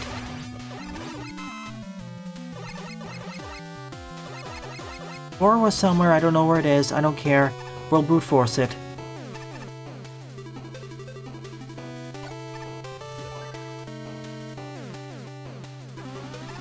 See, it is shorter if I knew what I was doing. That's basically it. Because I wasn't, and I walked around too much, it ended up taking much longer. In the section which I didn't go to. Oh, it's after the Whopper. Done. I'm going to guess it's green. It's worth a shot. Okay, password time. 1's red, 2's yellow, 3's red, 4's green, 5 is yellow, 6 is yellow, 7's red, and 8's green. Voila!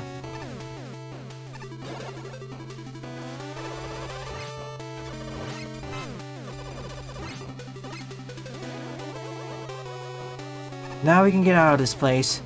I'll have time for at least 1 or 2 more stages.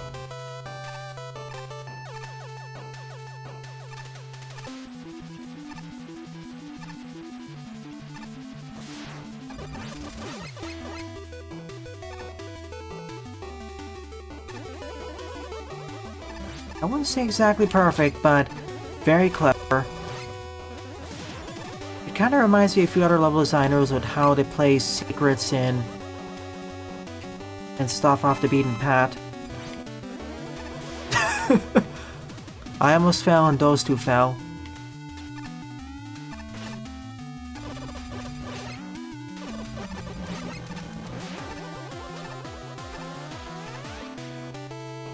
Alright, take us out of here.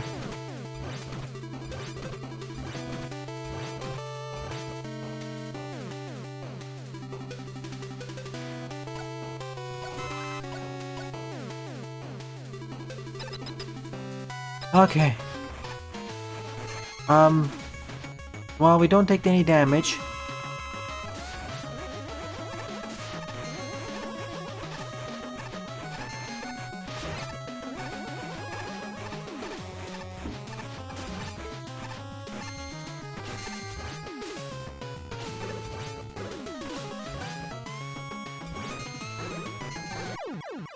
It's fine.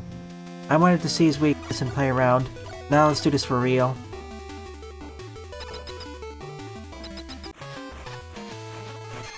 Yeah, that could become a... Well, you could still do that, but if you don't have an E-Tank, that'll be a problem. Especially with this room structure.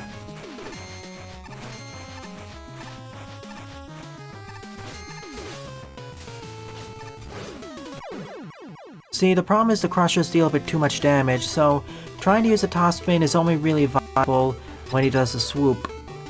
Hey, Eduardo.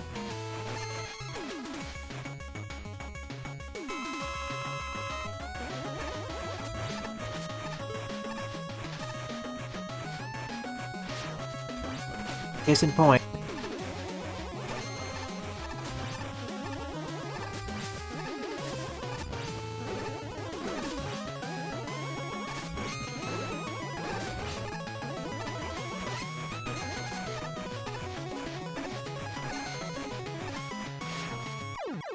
There we go. Goomba stomped into debt.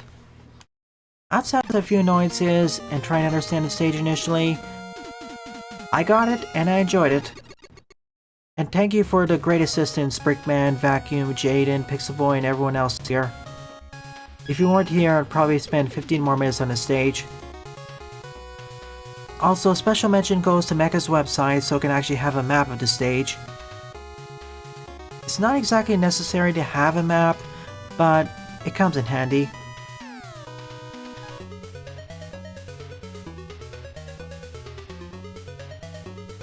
Oh, don't worry, if it was the Phoenix boss fight, I would have died at least 7 dozen times or something.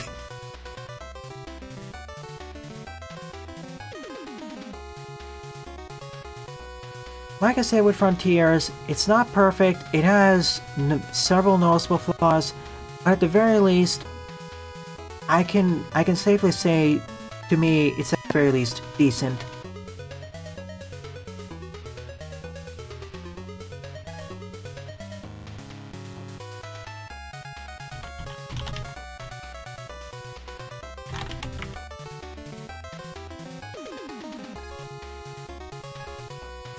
I'm gonna shuffle the levels around, I'm gonna take a short pause and be right back.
And we returned. You're right, Brickman. The 40 minutes was not that far off from your initial estimate. And in retrospect, like I said, it's not too much of a maze, it's more outside of maybe the key number 3. Most exciting gimmick? Well, other than the... I would say... the drop suppressor, being able to set life totals to any amount, also the same applies to special weapon energy and whatnot, and the different types of blocks. As you know, blocks are actually some of my favorite gimmicks in this game, as simple as they may seem. They just interact so well with many other objects, and interact in engaging ways. Alright, 7th up is... Alright. 7th up is Anchor Stage, Remastered and Extended V2 by Captain Pollution, 53 plays, score 7. Also junk box spawners, that works too. Even if they don't interact well, they interact in fun ways.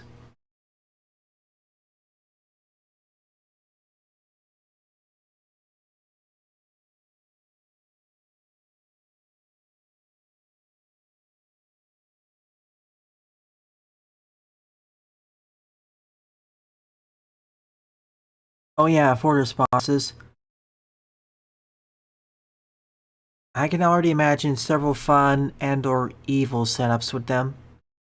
And no, I'm not talking about the basic ones we saw in Mega Man 2. Far more elaborate setups. Like, is there a limit of how many boo beams you can actually place?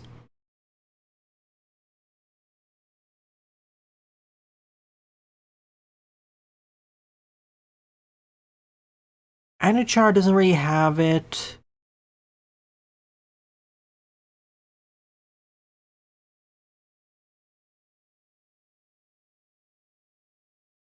Okay, this may be in fact the last level I'll play in this stream. Because, oh goodness.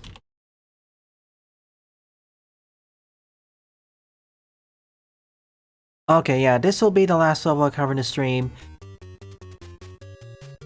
Correction, folks. Correction, folks.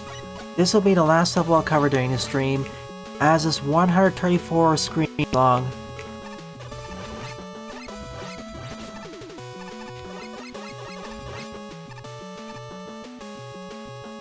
Excuse me.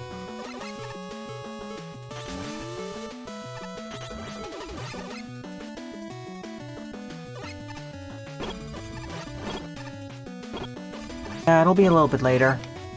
We may not have reacts, but at the very least we'll have memes.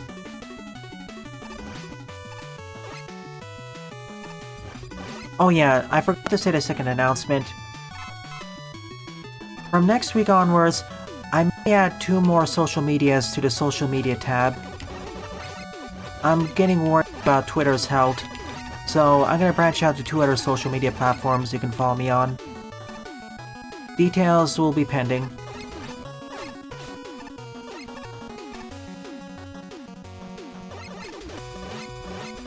Well, I do have a Twitter, as you can see in the bottom right, for communications, but I want to branch out to other social medias, like I said. Details will be pending. You'll see more information next week. Or this Thursday, really.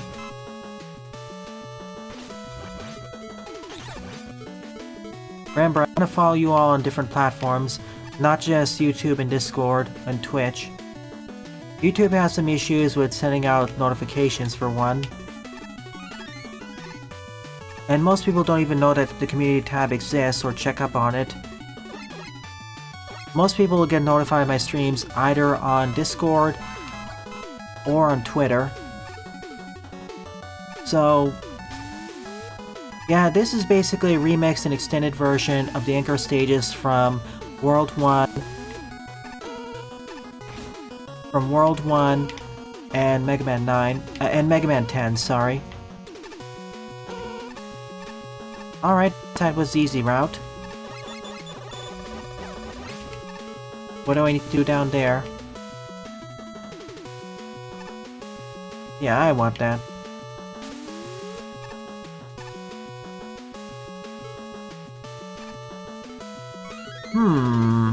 Okay, we'll go left.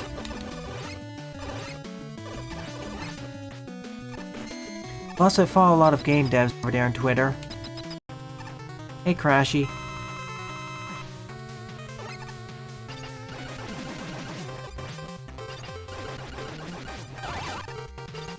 What was your weakness in the original game?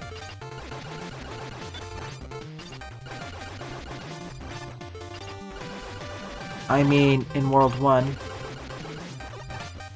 It seems like I don't actually have your weakness.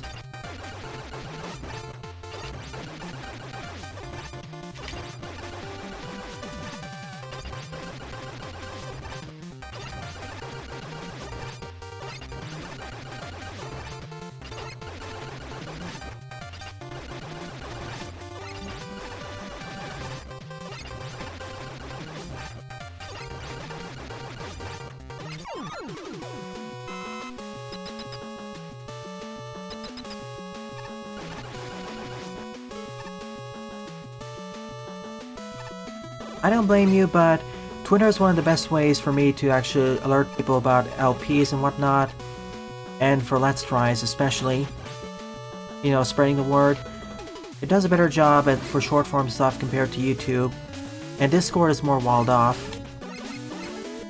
But as I said, I'm worried about his health, so I will be joining 2 other social medias similar to Twitter.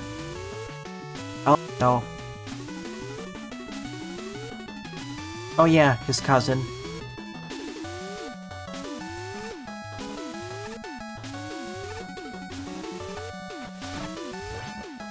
Remember folks, don't put all of your eggs in one basket. It's good to diversify.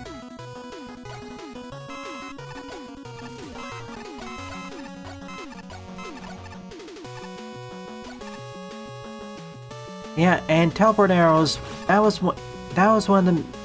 Teleport arrows is not a gimmick, it's straight up a main mechanic of the game. When I think gimmicks, I think level objects like the conveyors, blocks, and whatnot. But the teleport arrow is a fundamental part of the King of Darkness' arsenal. It's a mechanic. Similar to how the charge shot, slide, or the power gear are mechanics in Mega Man. It's far more important to the game.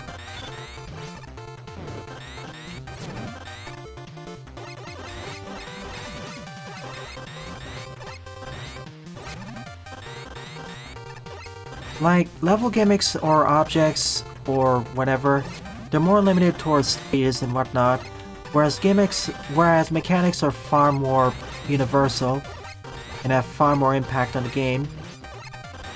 Other examples of mechanics are wall jumping, sliding, missiles, I suppose, rolling into a ball. Even weapons can become fundamental mechanics depending on how they're used.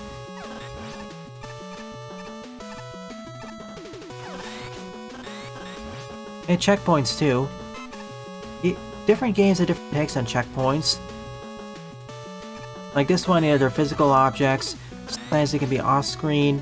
In other cases, like games in They Bleed Pixels and in other games like They Bleed Pixels and Demon Turf, you place them. I knew I was gonna die there. Oh goody, I thought I hit a checkpoint there.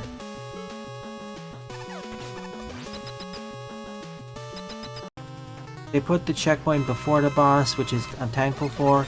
They didn't put it after the boss. Oh well. Could be worse. They could have done what many other level designers do and not even put a checkpoint near the boss.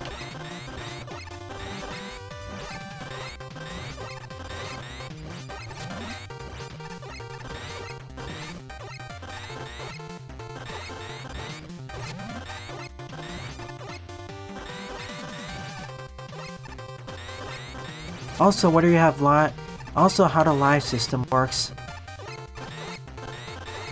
and whether you can teleport between checkpoints. all can be crucial mechanics to the game. Like being able to teleport between waypoints or checkpoints or what have you, that can fundamentally alter the world design of the game. And then there's stuff like being able to backtrack. Whether you're able to backtrack through most of the world or not, it's not exactly a mechanic, but it can fundamentally affect the world design. I would appreciate this checkpoint here.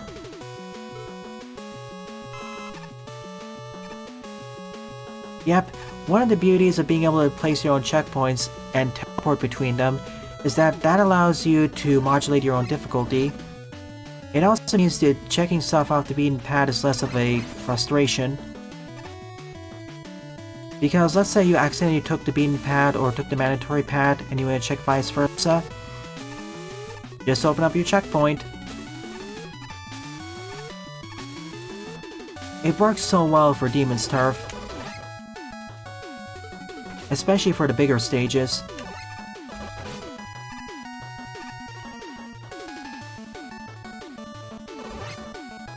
The game gives hints of where to place them in the first world, but after the first world, it took its kitty gloves off.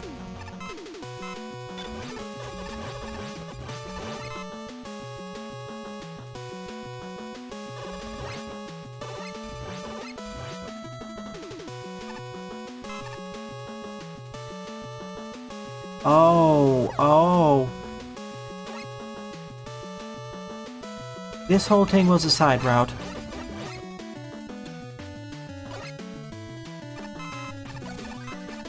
That was a pretty long side route, all things considered. See ya, proto player Eduardo.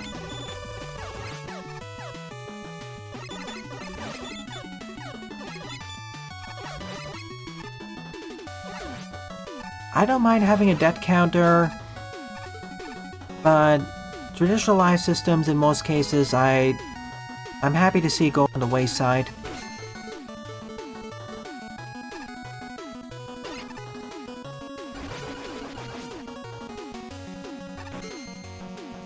Let me guess, this is gonna be another long cut, isn't it? Okay folks, I think I'll have to postpone the reacts to later, or next week. I will have memes though. I recognize a lot of chunks from the original World 1 and 9. More so from the former right now. Are we gonna fight all the bosses from World 2?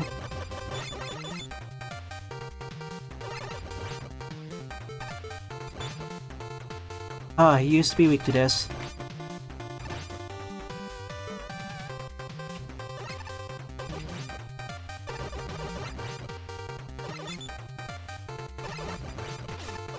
Do these mini-bosses have any weaknesses?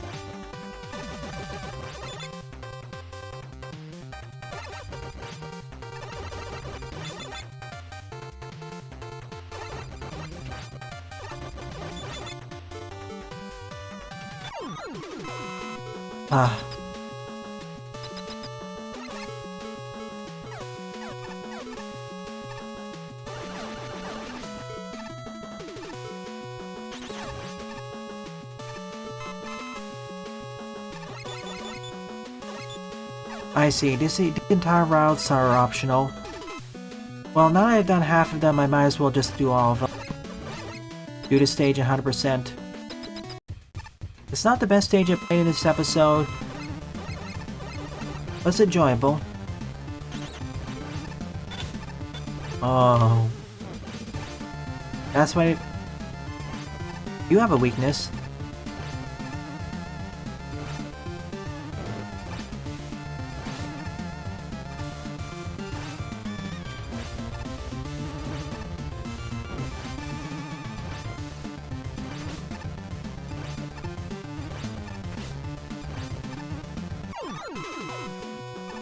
Anger's weapon.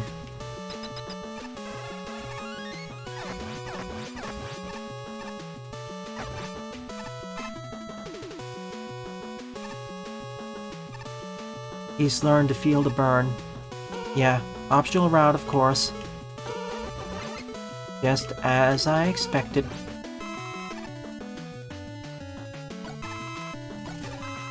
That's why the checkpoint density is a bit different. Okay. I think we reached the Mega Man 9, the Mega Man 10 section. Sorry. I keep calling it Mega Man 9 by accident.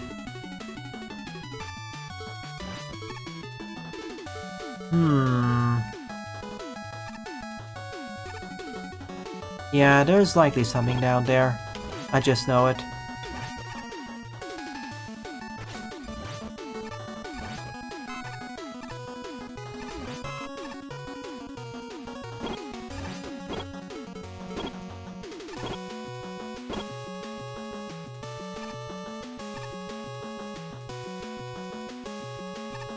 Or not. Actually, I thought it was gonna be something...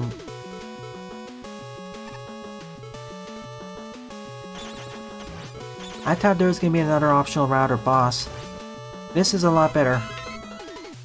As in, a lot safer.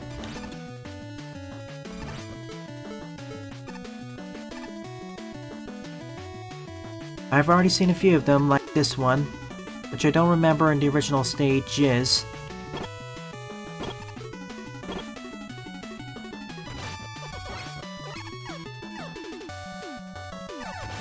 And hey, it feels like I'm making more progress compared to the maze stage, as fun as that one was. This feels more fun as a longer form fortress stage.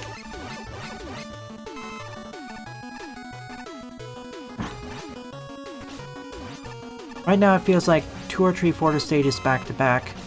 Wow.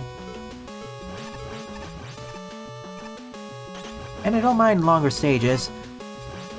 I just tend to want to have a little bit some warning before I do them. Or embark on them. But that's more of the game's issue for not displaying how long the stages are in terms of screen count, because it is possible. WebMega's website already does that. Where am I now?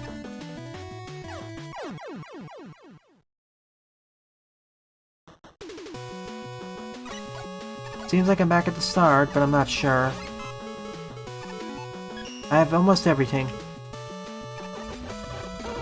Okay, this is different. I think.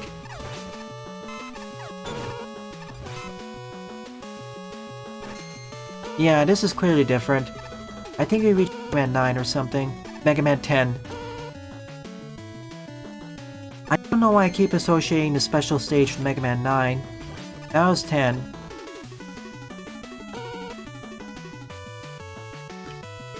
Oh, that's what he meant by getting stronger. By having more stuff, you get more tanks and friends. Cool.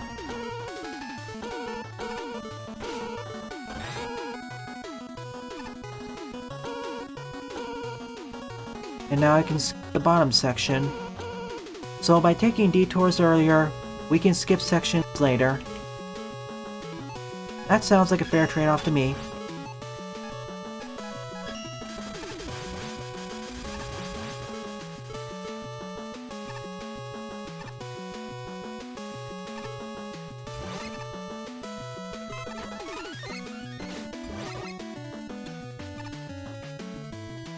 So really, it's a difficulty completion trade-off. If you try going for 100% completion, you'll take longer, but the boss will be easier, as well as the final section. If you take the faster route, the stage will be much shorter,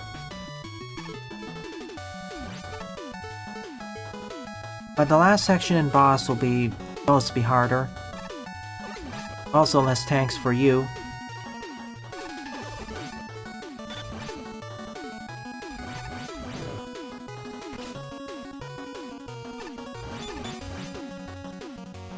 This is free for anyone, I believe.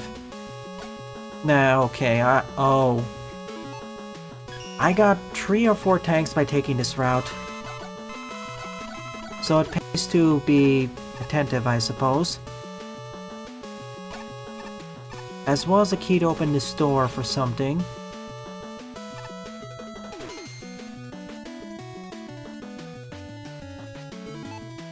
Well, wait, this opens this door, but what's down here?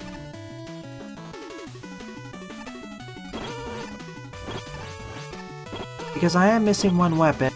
Maybe this is the last one. Yep, that looks to be it.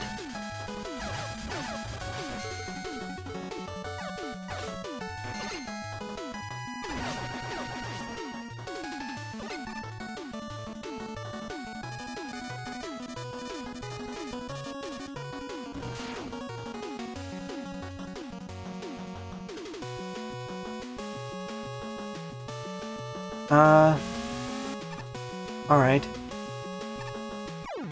Should have held right. I'm curious, what's on the other side of this door? When do I stream level packs? When I used to do it, evening. Oh wait, I took the wrong route. This is in fact the route I'm supposed to be taking for the bonus.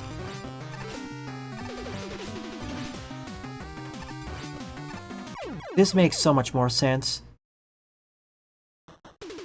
See, once you reach this pad here, if you don't have the blue key from the upper route, you go down there. Otherwise, you just keep going to the right.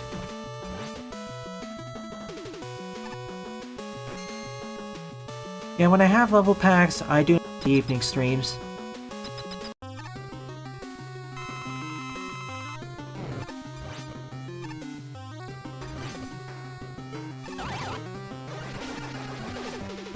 Cool, we have weaknesses at last. Again, I mean.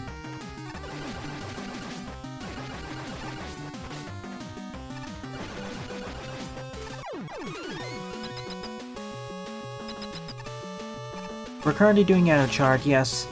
It'll be done in about 2 or 3 more sessions. Bubbly? Logicness?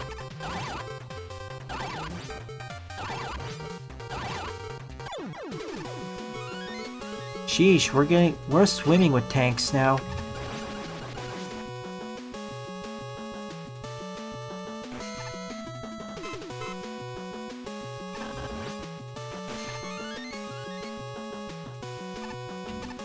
Okay, they're linking up.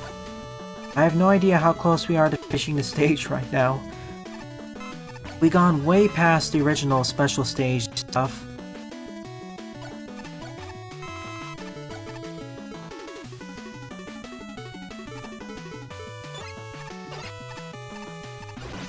Now it feels like we're going to an entire fortress dedicated to Anchor.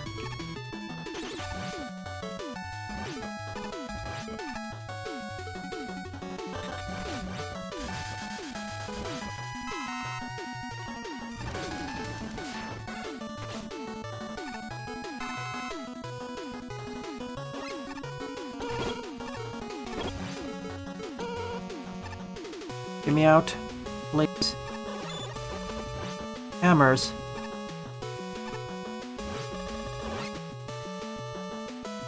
I don't blame you. I'd advise everyone currently who is not working on a level pack to wait until 1.8 hits. It's too close.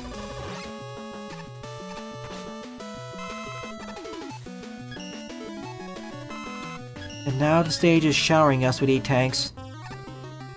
I knew the stage would reward us, but that's starting to feel a bit excessive.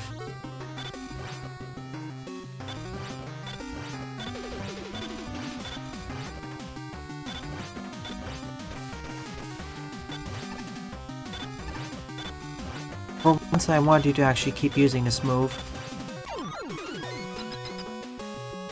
And that's everything. We can now cheese the boss completely.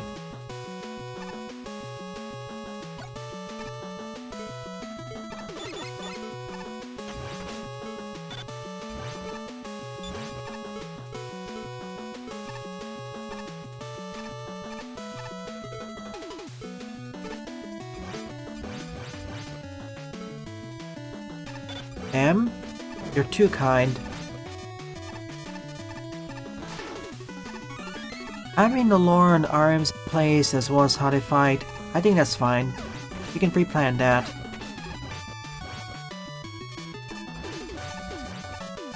Pollution, how much of the stage is left over? Is this gonna be another half an hour stage? Because yikes, this is now basically an entire fortress.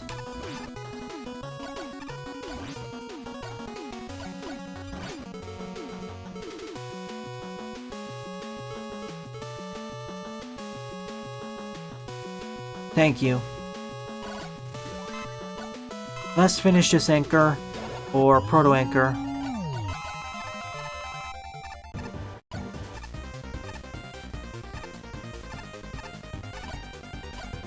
Deflection?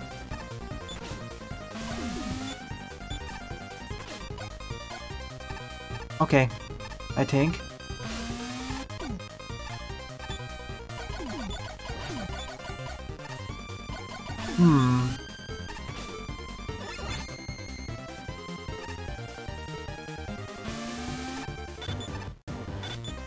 What would his weakness be?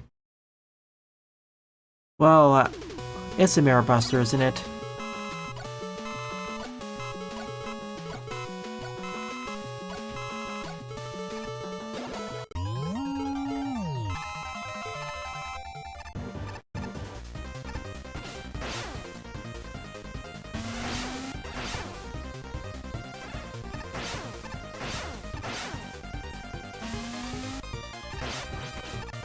Yep.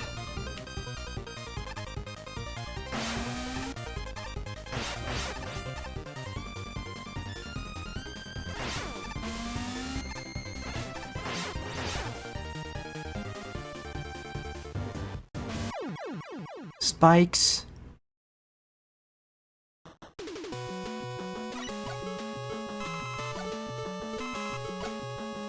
Okay, so I have to use a combination of the shine and this thing.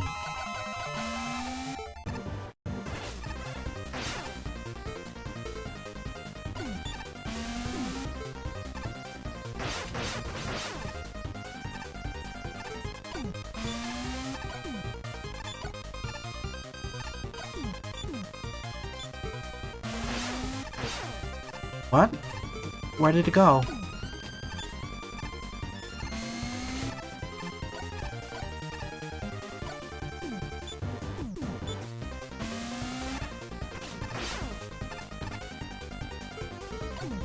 This is supposed to be epic, but... Oh, thank you.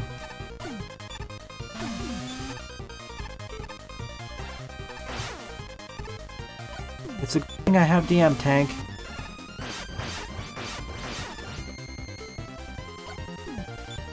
The Kirby music makes it epic, though. I was holding right! Why aren't you listening to me, game?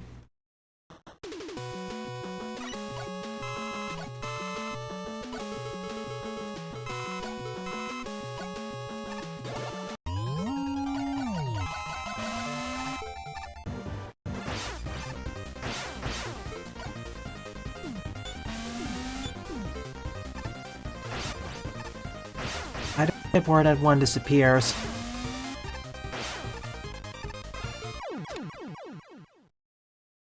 That one spot and its subsequent sibling kills me so many times, especially here.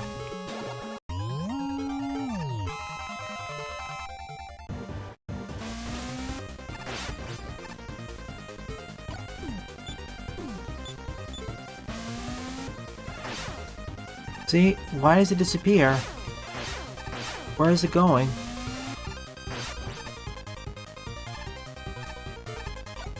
It's supposed to deflect, it just vanishes.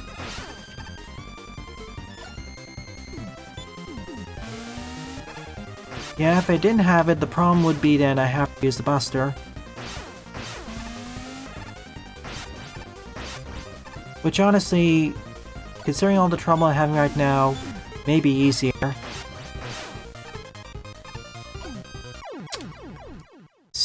I don't understand. Why does it keep wanting to drop my input for movement?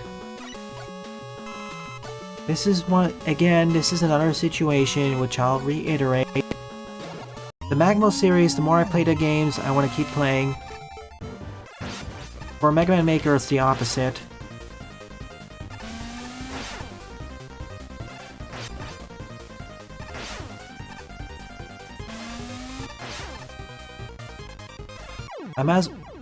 That was on me.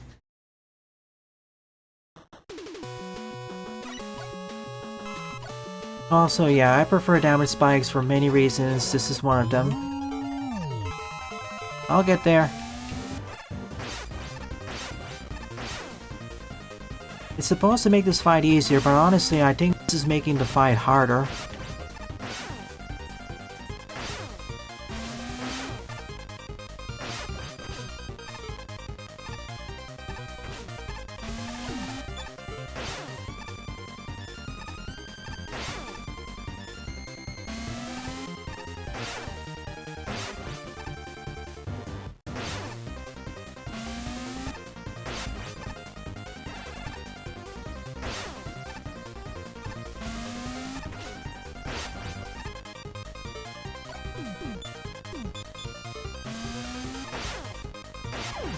One down at last.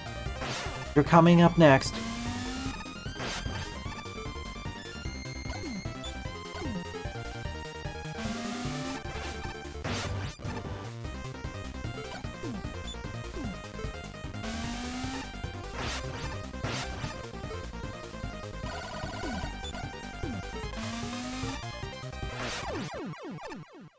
Done.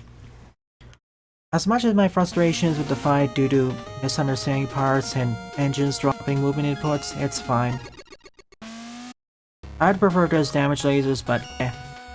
One of the better stages in the episode, but my goodness.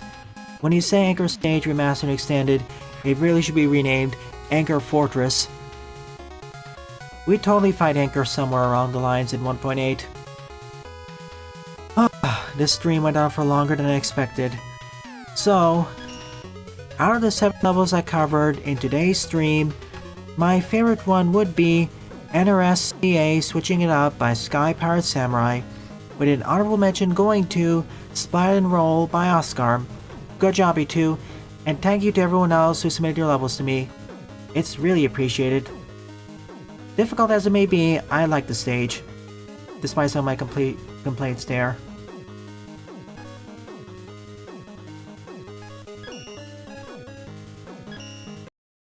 Give me a sec and I'll pick a song and we shall, you know, art.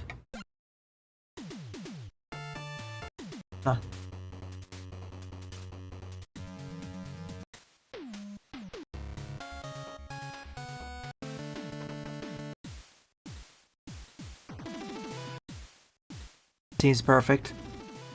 When all that's said and done, it is time for the art showcase.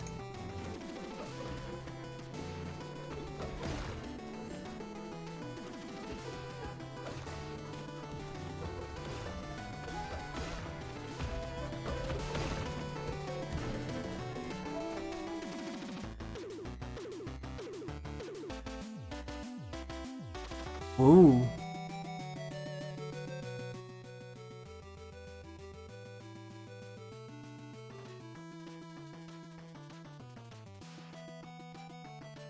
Oh, certainly. If I like the game enough, I will play the Beat Splash expanded load in the future. Congrats, Sylveon.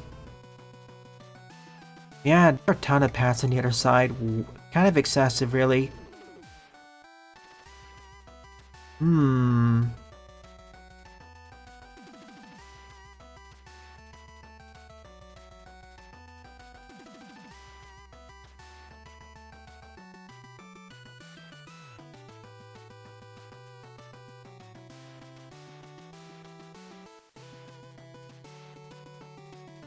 Neat.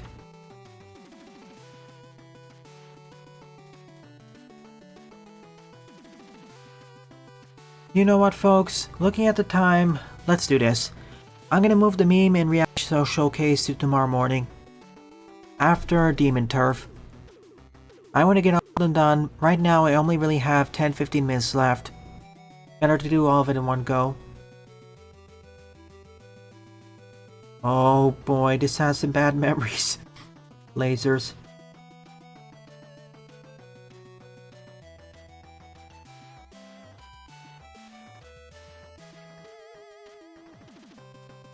Armor sequence transformation, fire, phoenix.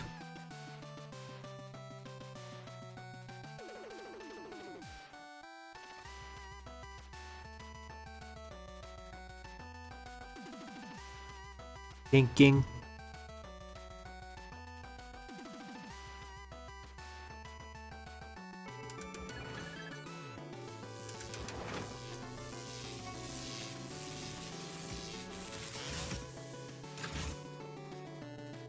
Neat. Sharing is caring. Sure is. Happy Halloween. Let's see, we have the ghost, Mario Ghost, crewmate or imposter, a dog, Luigi, Pac-Man. I think I recognize the Wolfess. I don't remember her name. Oh yeah, also, can't forget the man with the plan in the background.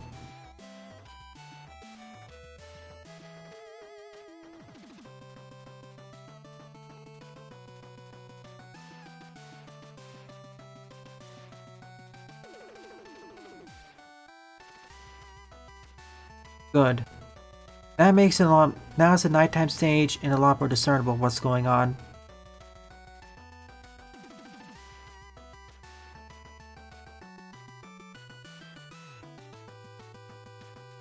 Alrighty then, this marks the end of the art showcase.